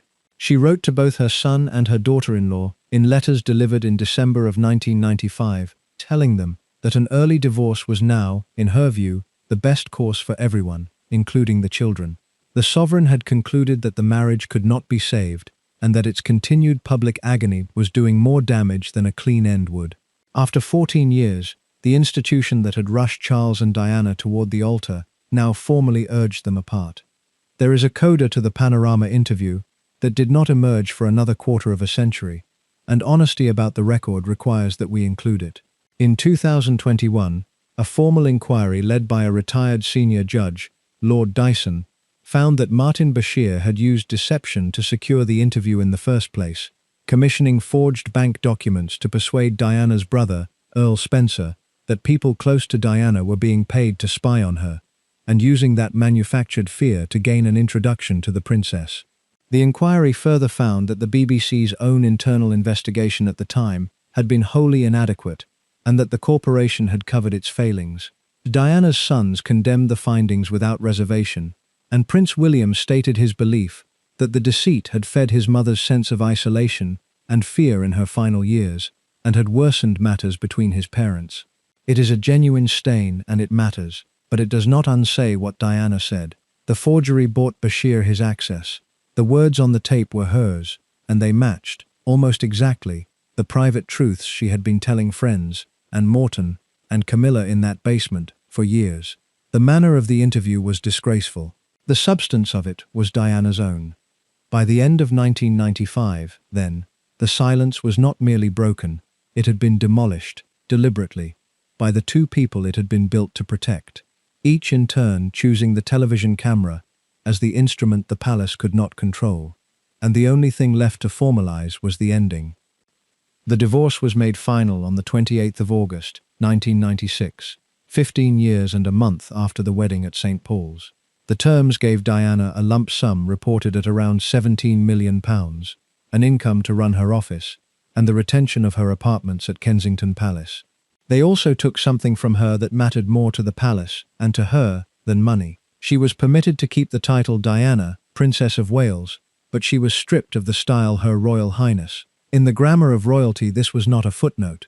It meant that the mother of the future king was no longer formally a member of the royal family in the fullest sense, that she would now be expected to curtsy to people she had once outranked, that the institution had, in its final act. Charles, to his credit, is understood to have argued that she should keep the style. He was overruled.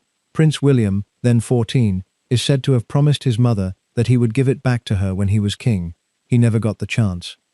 It is tempting to treat the loss of those 3 letters as a technicality, a matter of protocol of interest, only to people who care about such things. But it was not a technicality to Diana, and it should not be one to us, because it was the institution's final statement about her, and the statement was cold. To strip the mother of the future king of the style, Her Royal Highness was to place her, formally and permanently, on the outside of the family whose heirs she had borne. It meant that at official gatherings, she would be required to curtsy to royal figures far junior to her, to women who had married into the family after her, an inversion of rank, designed to make unmistakably clear where she now stood.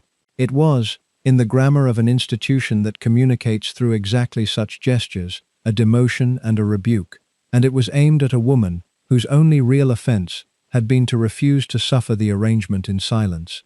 And it crystallized, in one small and deliberate act, the theme that had run through the whole of her time inside the family. At the very end, presented with a last chance to show some grace toward the young woman it had used and broken, the machine chose instead to mark her as lesser. It did not have to. Charles himself argued that she should keep the style, and was overruled.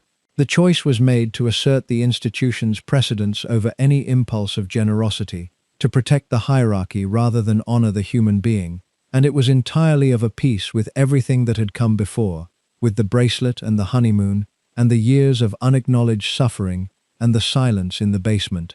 The system that would not move to help her while she was inside it, took care, on her way out, to remind her that she had never truly belonged to it at all. She kept the name the public had given her, Princess of Wales, which no palace could revoke because the public had granted it, and the public would keep granting it long after she was gone.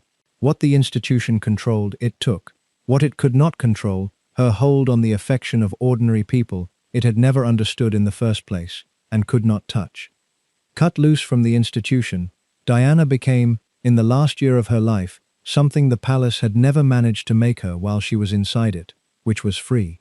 She no longer had to seek anyone's permission, she no longer had to fit her causes to the family's comfort, and she used that freedom to become one of the most effective humanitarian campaigners in the world, wielding the fame the marriage had given her against targets the establishment would never have chosen.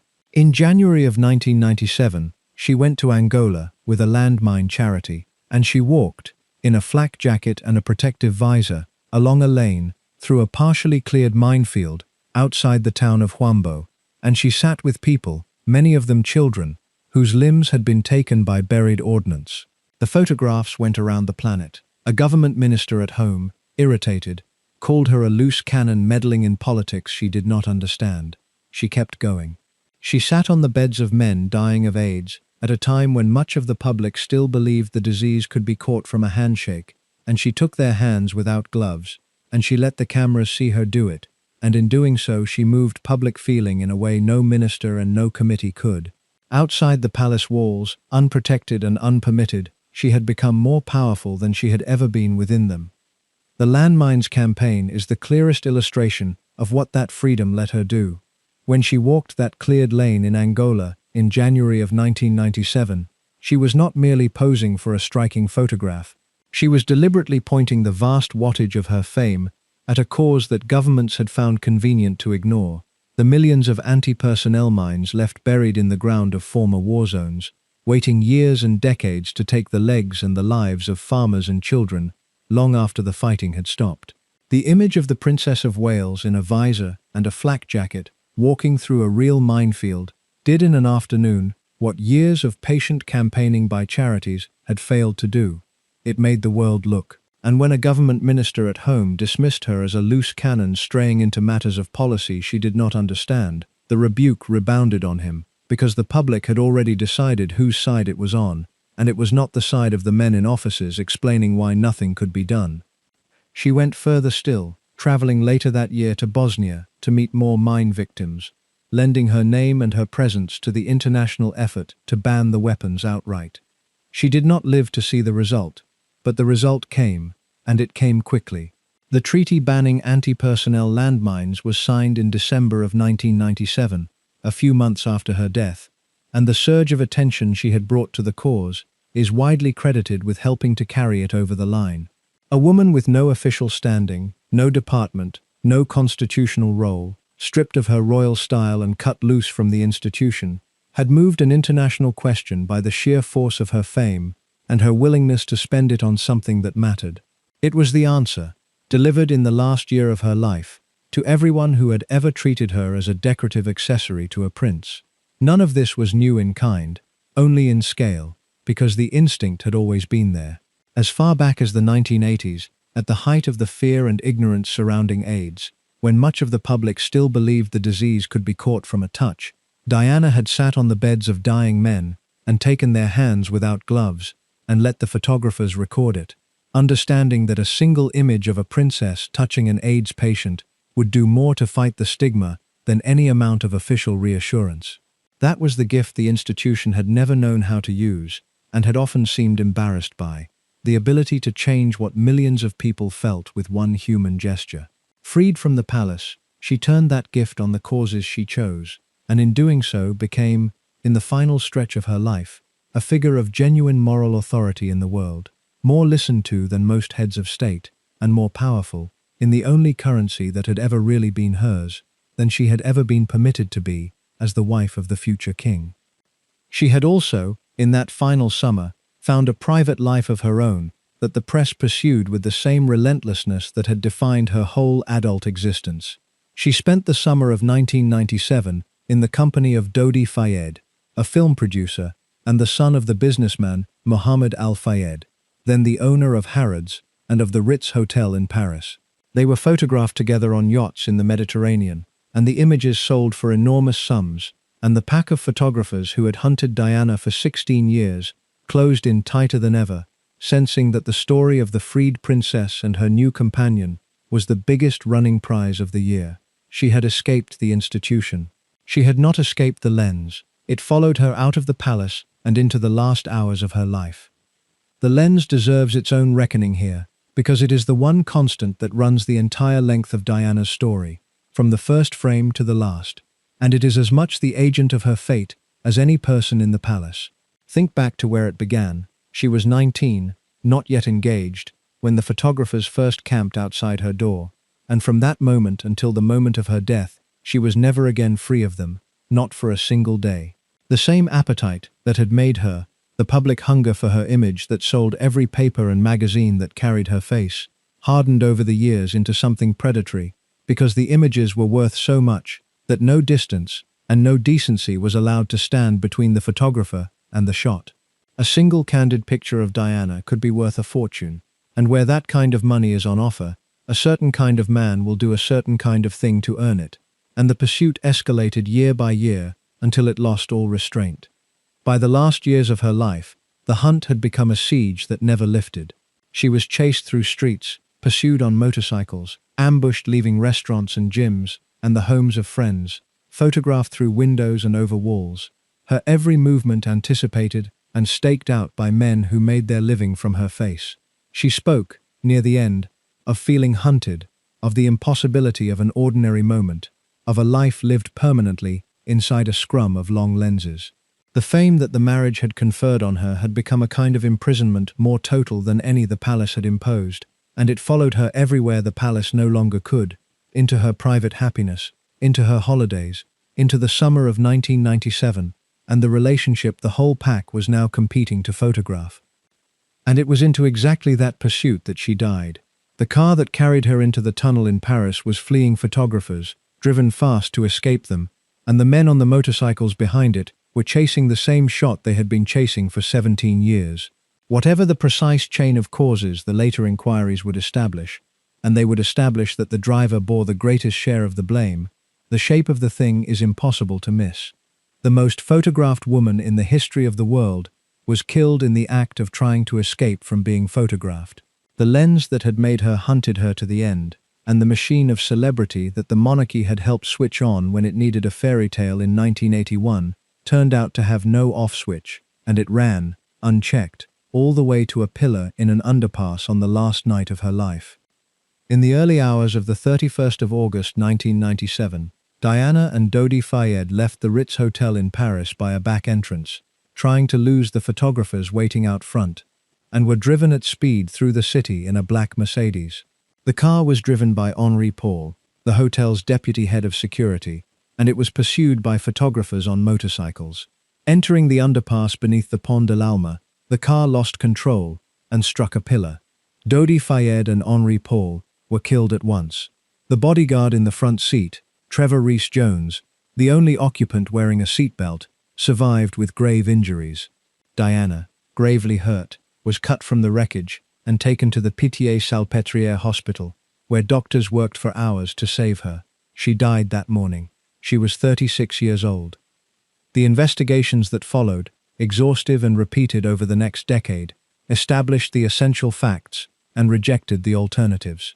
A French inquiry, and later a British police investigation, and a formal inquest that ran into 2008 concluded that the crash was caused by the grossly negligent driving of Henri Paul, who was found to have been over the legal limit for alcohol and affected by prescription medication, together with the reckless pursuit by the following photographers. The elaborate theories of murder that some, including Dodi's father, pressed for years were examined at length and found to have no basis. What killed Diana was speed, drink, and a pack of men chasing a photograph through a tunnel at night. The most hunted woman of her age was, in the end, hunted to death, and the ordinary machinery of a road accident finished what a decade of pursuit had begun. What happened next in Britain had no precedent. The grief was enormous, strange, and, to the people whose job was to interpret the public mood, almost frightening in its scale. Crowds gathered outside the royal palaces and left flowers until the piles reached waist height and then higher, an ocean of cellophane and cards spreading across the ground at Kensington and St. James's. People who had never met her wept in the street, and into that grief fell a dangerous silence from the one place the public expected to hear from, because the royal family were at Balmoral, in Scotland, where the Queen had taken William and Harry to shield two grieving boys from the cameras, and where, following the family's instinct for privacy and restraint, they stayed and said nothing publicly for days. The public did not read the silence as dignity, they read it as coldness, as the same institutional froideur that Diana herself had described from the inside, now turned upon her memory. A row erupted, absurd on its surface and revealing underneath, about a flagpole. No flag flew at half-mast over Buckingham Palace, because by the rigid protocol of the place, only the royal standard flew there, and only when the sovereign was in residence. And the royal standard never flies at half-mast, because the sovereign never dies in the constitutional sense. The public did not care about the protocol. They saw a bare flagpole above the palace while the nation mourned, and the tabloids, sensing the mood, turned on the monarchy with headlines demanding that the Queen come south, show herself, show that she cared. For a few days, the gap between the institution and the people it reigned over yawned as wide as it had ever been, and some who watched it wondered aloud whether the monarchy itself could survive the mishandling of Diana's death, as it had barely survived the mishandling of her life. The Queen bent. She returned to London. On the 5th of September, she broadcast a live address to the nation, speaking of Diana with warmth, calling her an exceptional and gifted human being, and saying that there were lessons to be drawn from her life. And on the 6th of September 1997, Diana was given a funeral at Westminster Abbey, watched by much of the world. Her two sons, William at 15 and Harry at 12, walked behind her coffin through the streets of London, alongside their father, their grandfather, and their uncle, Diana's brother, in a procession whose central image, two boys walking in silence behind their mother's body while a nation watched, remains one of the most painful things the modern monarchy has ever asked of anyone. Elton John sang a rewritten version of a song, its lyrics remade for the occasion, and Diana's brother, Earl Spencer, rose to give a eulogy that was, beneath its grief, a controlled and unmistakable rebuke. He praised his sister, defended her against the press that had hounded her, and pledged that her blood family would ensure that her sons' souls were not simply steeped in duty and tradition, but allowed to grow as she would have wanted. The line was aimed squarely at the royal household, and everyone understood it, and outside the abbey, the crowds listening on loudspeakers in the parks began to applaud, and the applause rolled in through the great doors and down the nave, until the mourners inside took it up as well. It was an extraordinary sound, a congregation applauding a rebuke to the crown at a royal funeral, and it measured exactly how far the institution's standing had fallen in the handling of this one woman, alive and dead. It is difficult, at this distance, to convey how genuinely dangerous that week was for the monarchy, because the ending is known and the institution survived it, but at the time the outcome did not feel certain at all.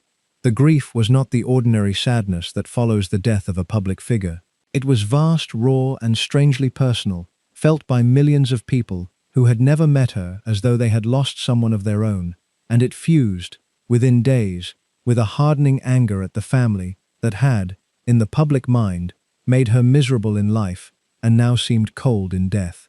The tabloids, reading the mood with their usual accuracy, turned on the Queen herself, running front pages that all but ordered the sovereign to come down from Scotland, to show her face, to grieve visibly, to prove that she cared. "Where is our queen?" one asked. "Where is her flag?"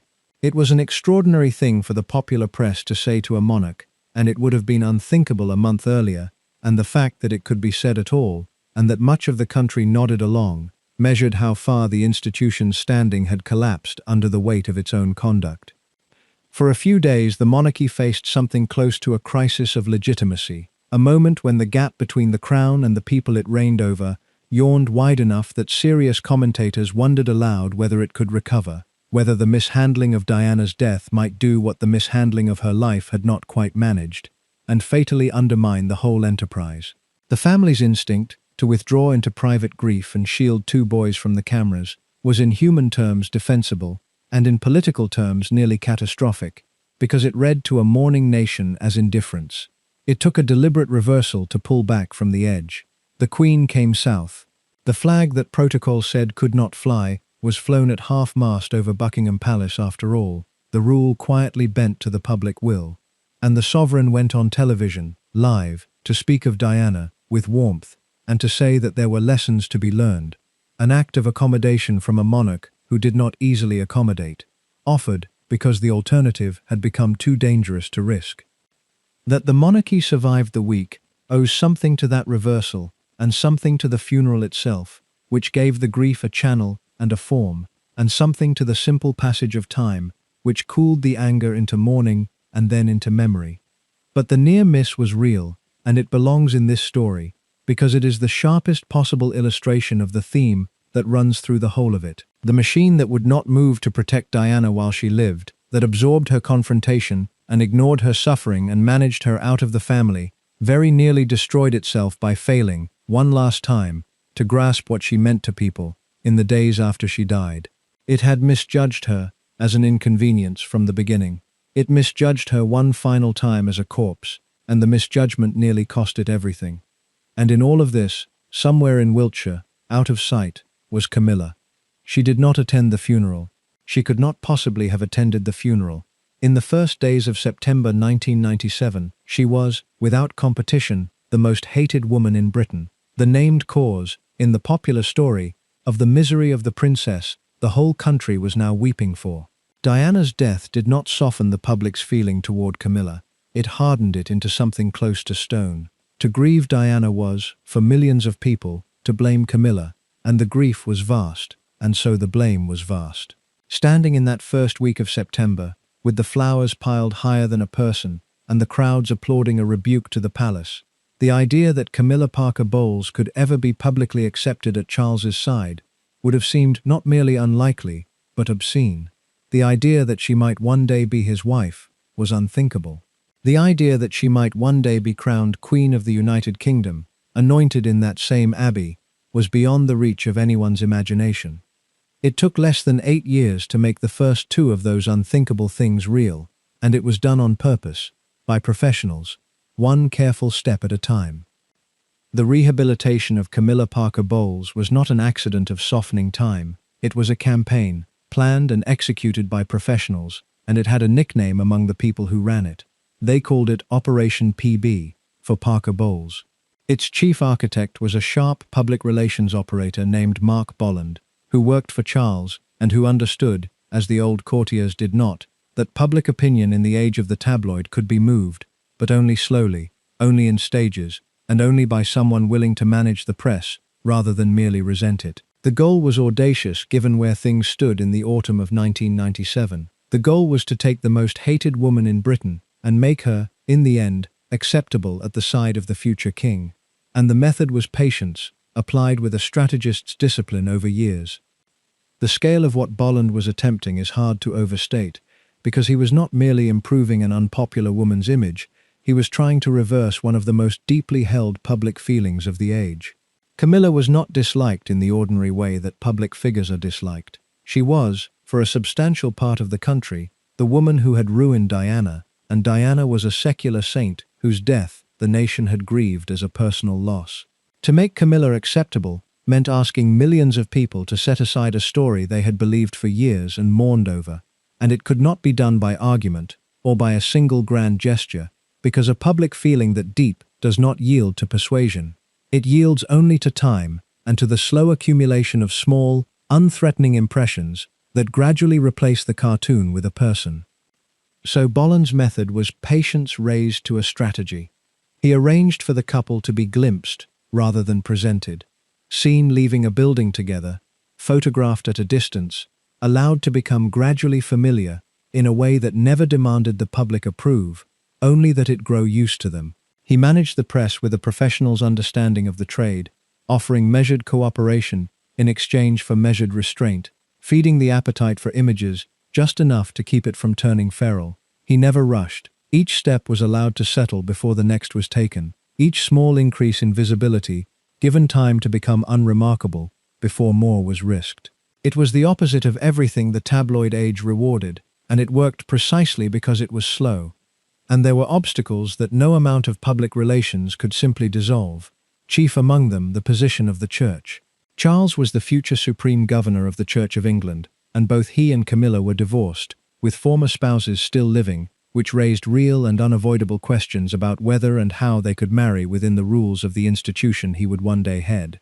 The Queen, mindful of exactly this, kept her distance for years, unwilling to lend her personal approval to a situation that touched the Church's teaching and that she still associated with the near catastrophe of the previous decade.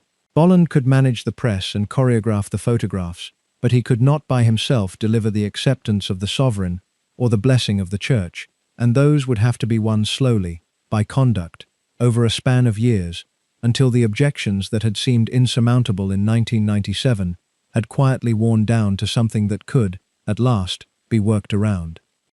The first great step was a photograph, and the setting of it is one of the most quietly astonishing details in this entire story. On the 28th of January, 1999, Charles and Camilla walked out of the Ritz Hotel in London together, in front of a bank of photographers who had been tipped off to be there, and allowed themselves to be pictured as a couple for the first time. It was choreographed to the second, a deliberate breaking of the taboo, the calculated release of the image the public had never been permitted to see, and the occasion that brought them to the Ritz that night, the party they were leaving when the cameras caught them, was the 50th birthday party of Annabel Elliot, Camilla's sister. The same Annabel Elliot whose 40th birthday party, 10 years earlier, had been the setting for the basement in Ham, the night Diana walked downstairs and told Camilla she wanted her husband. The confrontation had happened at the sisters' 40th. The public debut of the couple as a couple happened at the sisters' 50th. 10 years, almost to the season, separated the two parties, and the same three lives ran between them, and one of the three was now dead, and the other two were walking out of the Ritz into the flashbulbs, together, on purpose. From that photograph the campaign proceeded by careful degrees.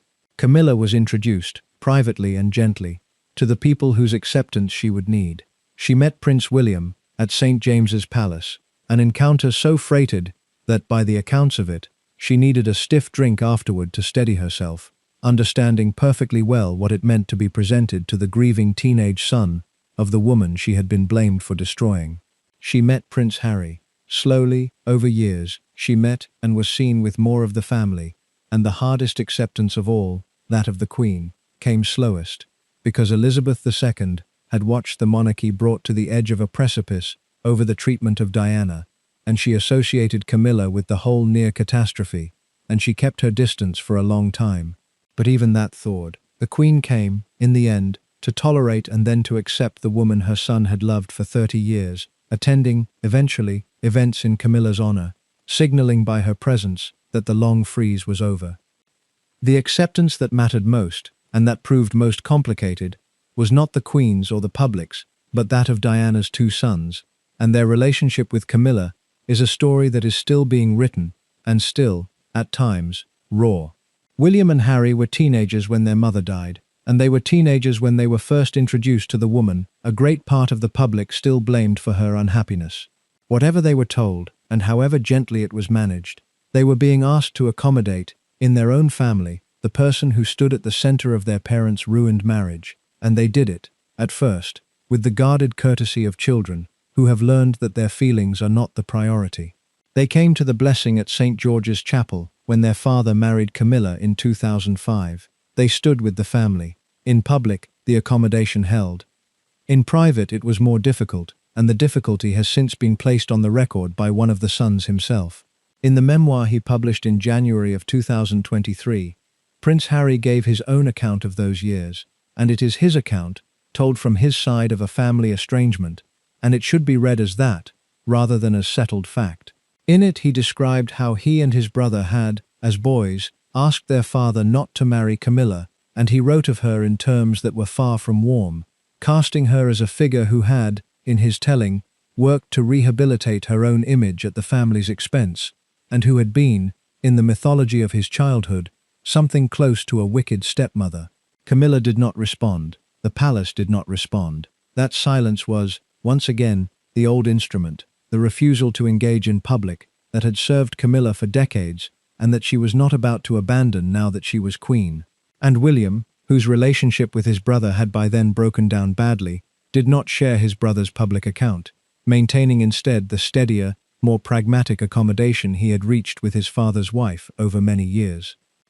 Set against Harry's account is the plainer public record of what Camilla became within the family across those same years, which was, by most measures, an undramatic and dutiful stepmother, and, in time, a step-grandmother, present at the christenings and the birthdays and the ordinary machinery of royal family life, causing no scandals, seeking no spotlight, and gradually accumulating the kind of grudging then genuine respect that comes from simply doing the job without complaint for a very long time. The woman who had been the most hated in Britain in the autumn of 1997 had, by the time she was crowned, become for much of the public a familiar and even reassuring figure, the king's steady companion of half a century. And the transformation was real, even if it never fully reached everyone, and even if it never fully reached the younger of the two boys, whose mother she had, in the popular story, displaced.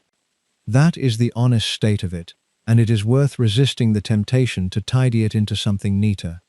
The children of this marriage did not all arrive at the same peace with the woman at its center, and the family that resulted carries the fracture still, one son inside the institution, and beside his father and the Queen, the other outside it, and estranged and telling a very different story. The arrangement that Alice Keppel would have recognized, the discreet mistress become in the end the accepted partner, did not simply resolve into a happy ending when the crown was placed on Camilla's head. It left a family divided along the exact fault line the whole tragedy had run down from the beginning, the line between those who had made their peace with the way things were done and the one who never could. Diana's refusal to keep the silence did not die with her. Something of it lived on in the son who, decades later, refused it too. The country came around too, and it came around for reasons that are worth stating plainly, because they cut against the caricature.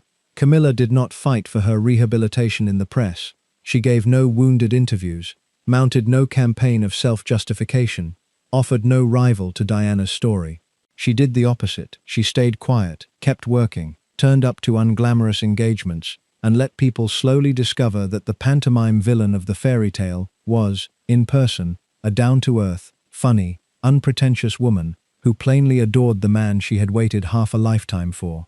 The very silence that Alice Keppel had prescribed a century earlier, the discretion that Diana had shattered in a basement, turned out to be, in the long game, Camilla's most effective instrument. She waited the country out. And the country, its grief for Diana cooling into memory, gradually stopped seeing a homewrecker and started seeing an ordinary older woman in a settled, evidently genuine relationship, which is a far harder thing to hate for a decade. They married on the 9th of April 2005, though the date had to be moved by a day, from the 8th, because the funeral of Pope John Paul II fell on the original date, and Charles felt obliged to attend it, a small collision of the sacred and the scandalous that felt oddly fitting. The wedding itself was a civil ceremony at the Guildhall in Windsor, followed by a service of prayer and dedication at St. George's Chapel, conducted by the Archbishop of Canterbury. The Queen did not attend the civil ceremony, a decision widely read in the light of her position as Supreme Governor of the Church of England and the sensitivities of two divorced people marrying, but she came to the blessing and hosted the reception, her presence there the final seal of institutional acceptance. Camilla did not take the title Princess of Wales, though it was hers by right of the marriage. She became, instead, the Duchess of Cornwall, a deliberate step back, an acknowledgement that the title Princess of Wales belonged, in the public heart, to a dead woman, and that to claim it would be to reopen every wound the campaign had spent years closing. And it was stated clearly at the time, as a further concession to lingering feeling, that when Charles became king, Camilla would not be called queen, she would be styled princess consort. The country was assured of it. The word queen was placed, deliberately, out of reach. That assurance did not survive contact with time either, because the machine that had protected this couple through every stage of the scandal had one more move left to make, and it would be made by the highest authority in the land.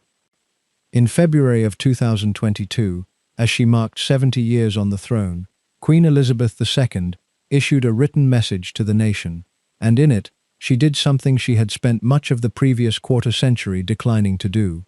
She settled the question of Camilla for good. It was her sincere wish, she wrote, that when the time came, Camilla should be known not as princess consort, but as queen consort. With a single sentence, the sovereign who had kept Camilla at arm's length for years, who had watched her son's affair nearly break the institution, reached down and placed the word queen back within reach, and gave it her personal blessing besides. The concession made in 2005 that Camilla would never be called queen was quietly and completely reversed by the one authority whose word on the matter could not be argued with. The machine had decided Camilla would be queen. Consider the full arc of what that single sentence from an aging sovereign represented.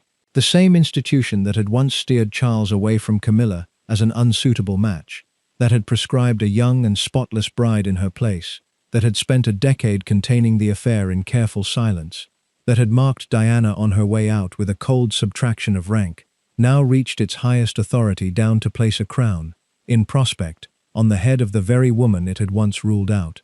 Every judgment the machine had made along the way was, in that moment, quietly reversed. The woman deemed unsuitable was declared queen. The arrangement that had been hidden was blessed in public by the monarch herself.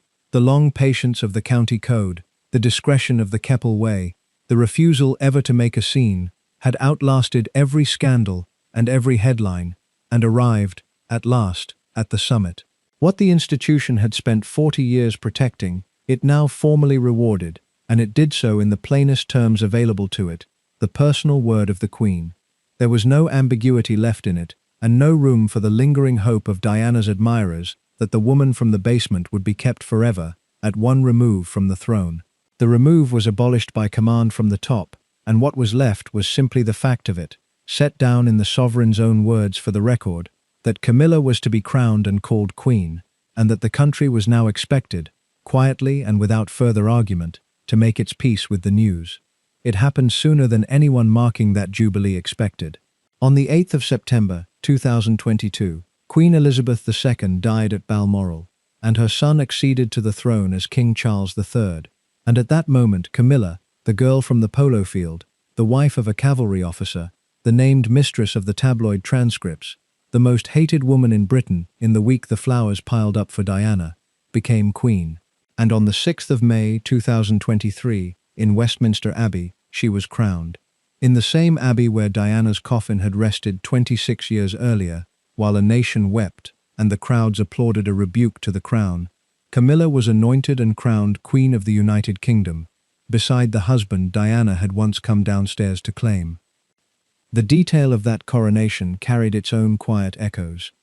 Camilla was crowned with a crown that had belonged to Queen Mary, chosen in part to sidestep the controversy that would have attended the alternative, and she took the plain and unambiguous title Queen Camilla, the word that had been placed out of reach in 2005, now simply hers. William was there, the heir, his own wife beside him, the settled future of the line, and Harry was there too, though only just, seated some rows back, without his wife, leaving quickly when it was done, and taking no part in the balcony appearance that followed, a living image of the family division that the whole long story had produced.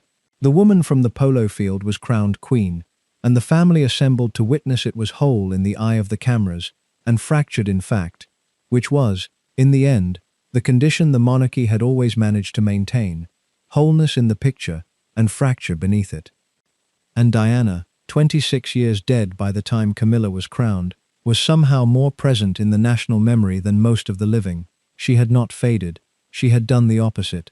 The girl who was hunted to death by photographers had become one of the most enduringly beloved figures of the age, her image still everywhere, her causes still carried, her sons still visibly shaped by the loss of her and still working, each in his own and now divergent way, to honor what she had been.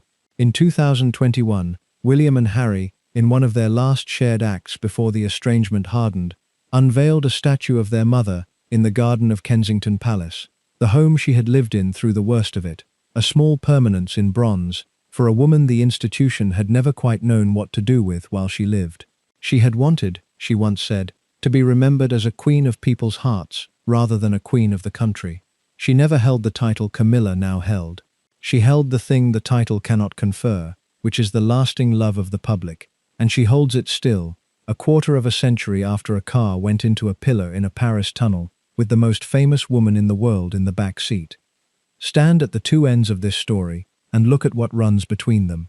At one end, a woman named Alice Keppel, discreet and clever, the mistress of a Prince of Wales, keeping her place and her silence so faultlessly that she was rewarded with a legend and a seat at a king's deathbed. At the other end, 4 generations later, her great-granddaughter, crowned queen beside a Prince of Wales who became king. And in the middle, holding the whole thing together and being destroyed by it, a young woman from a broken home who married for love, discovered the arrangement she had been slotted into, refused for once to keep the silence the arrangement required, walked downstairs at a birthday party, and said out loud that she wanted her husband, and was met with calm, and driven home to cry, and then watched everyone around her behave as though nothing had been said.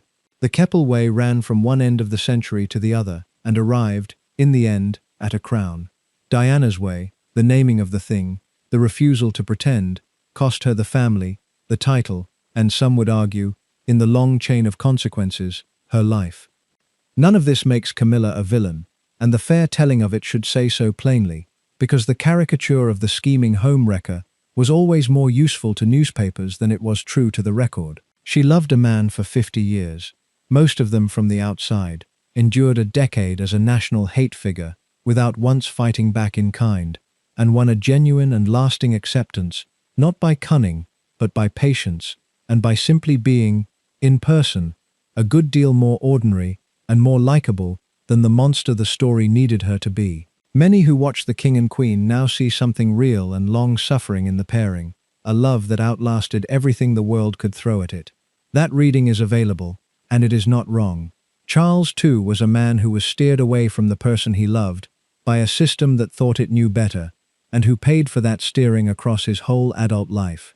There are no clean villains here. There is a prince who was not allowed to marry the woman he loved, a woman who waited half a lifetime in the cold, and a girl who was handed to both of them as a solution, and was broken when it turned out she was a person with a heart of her own.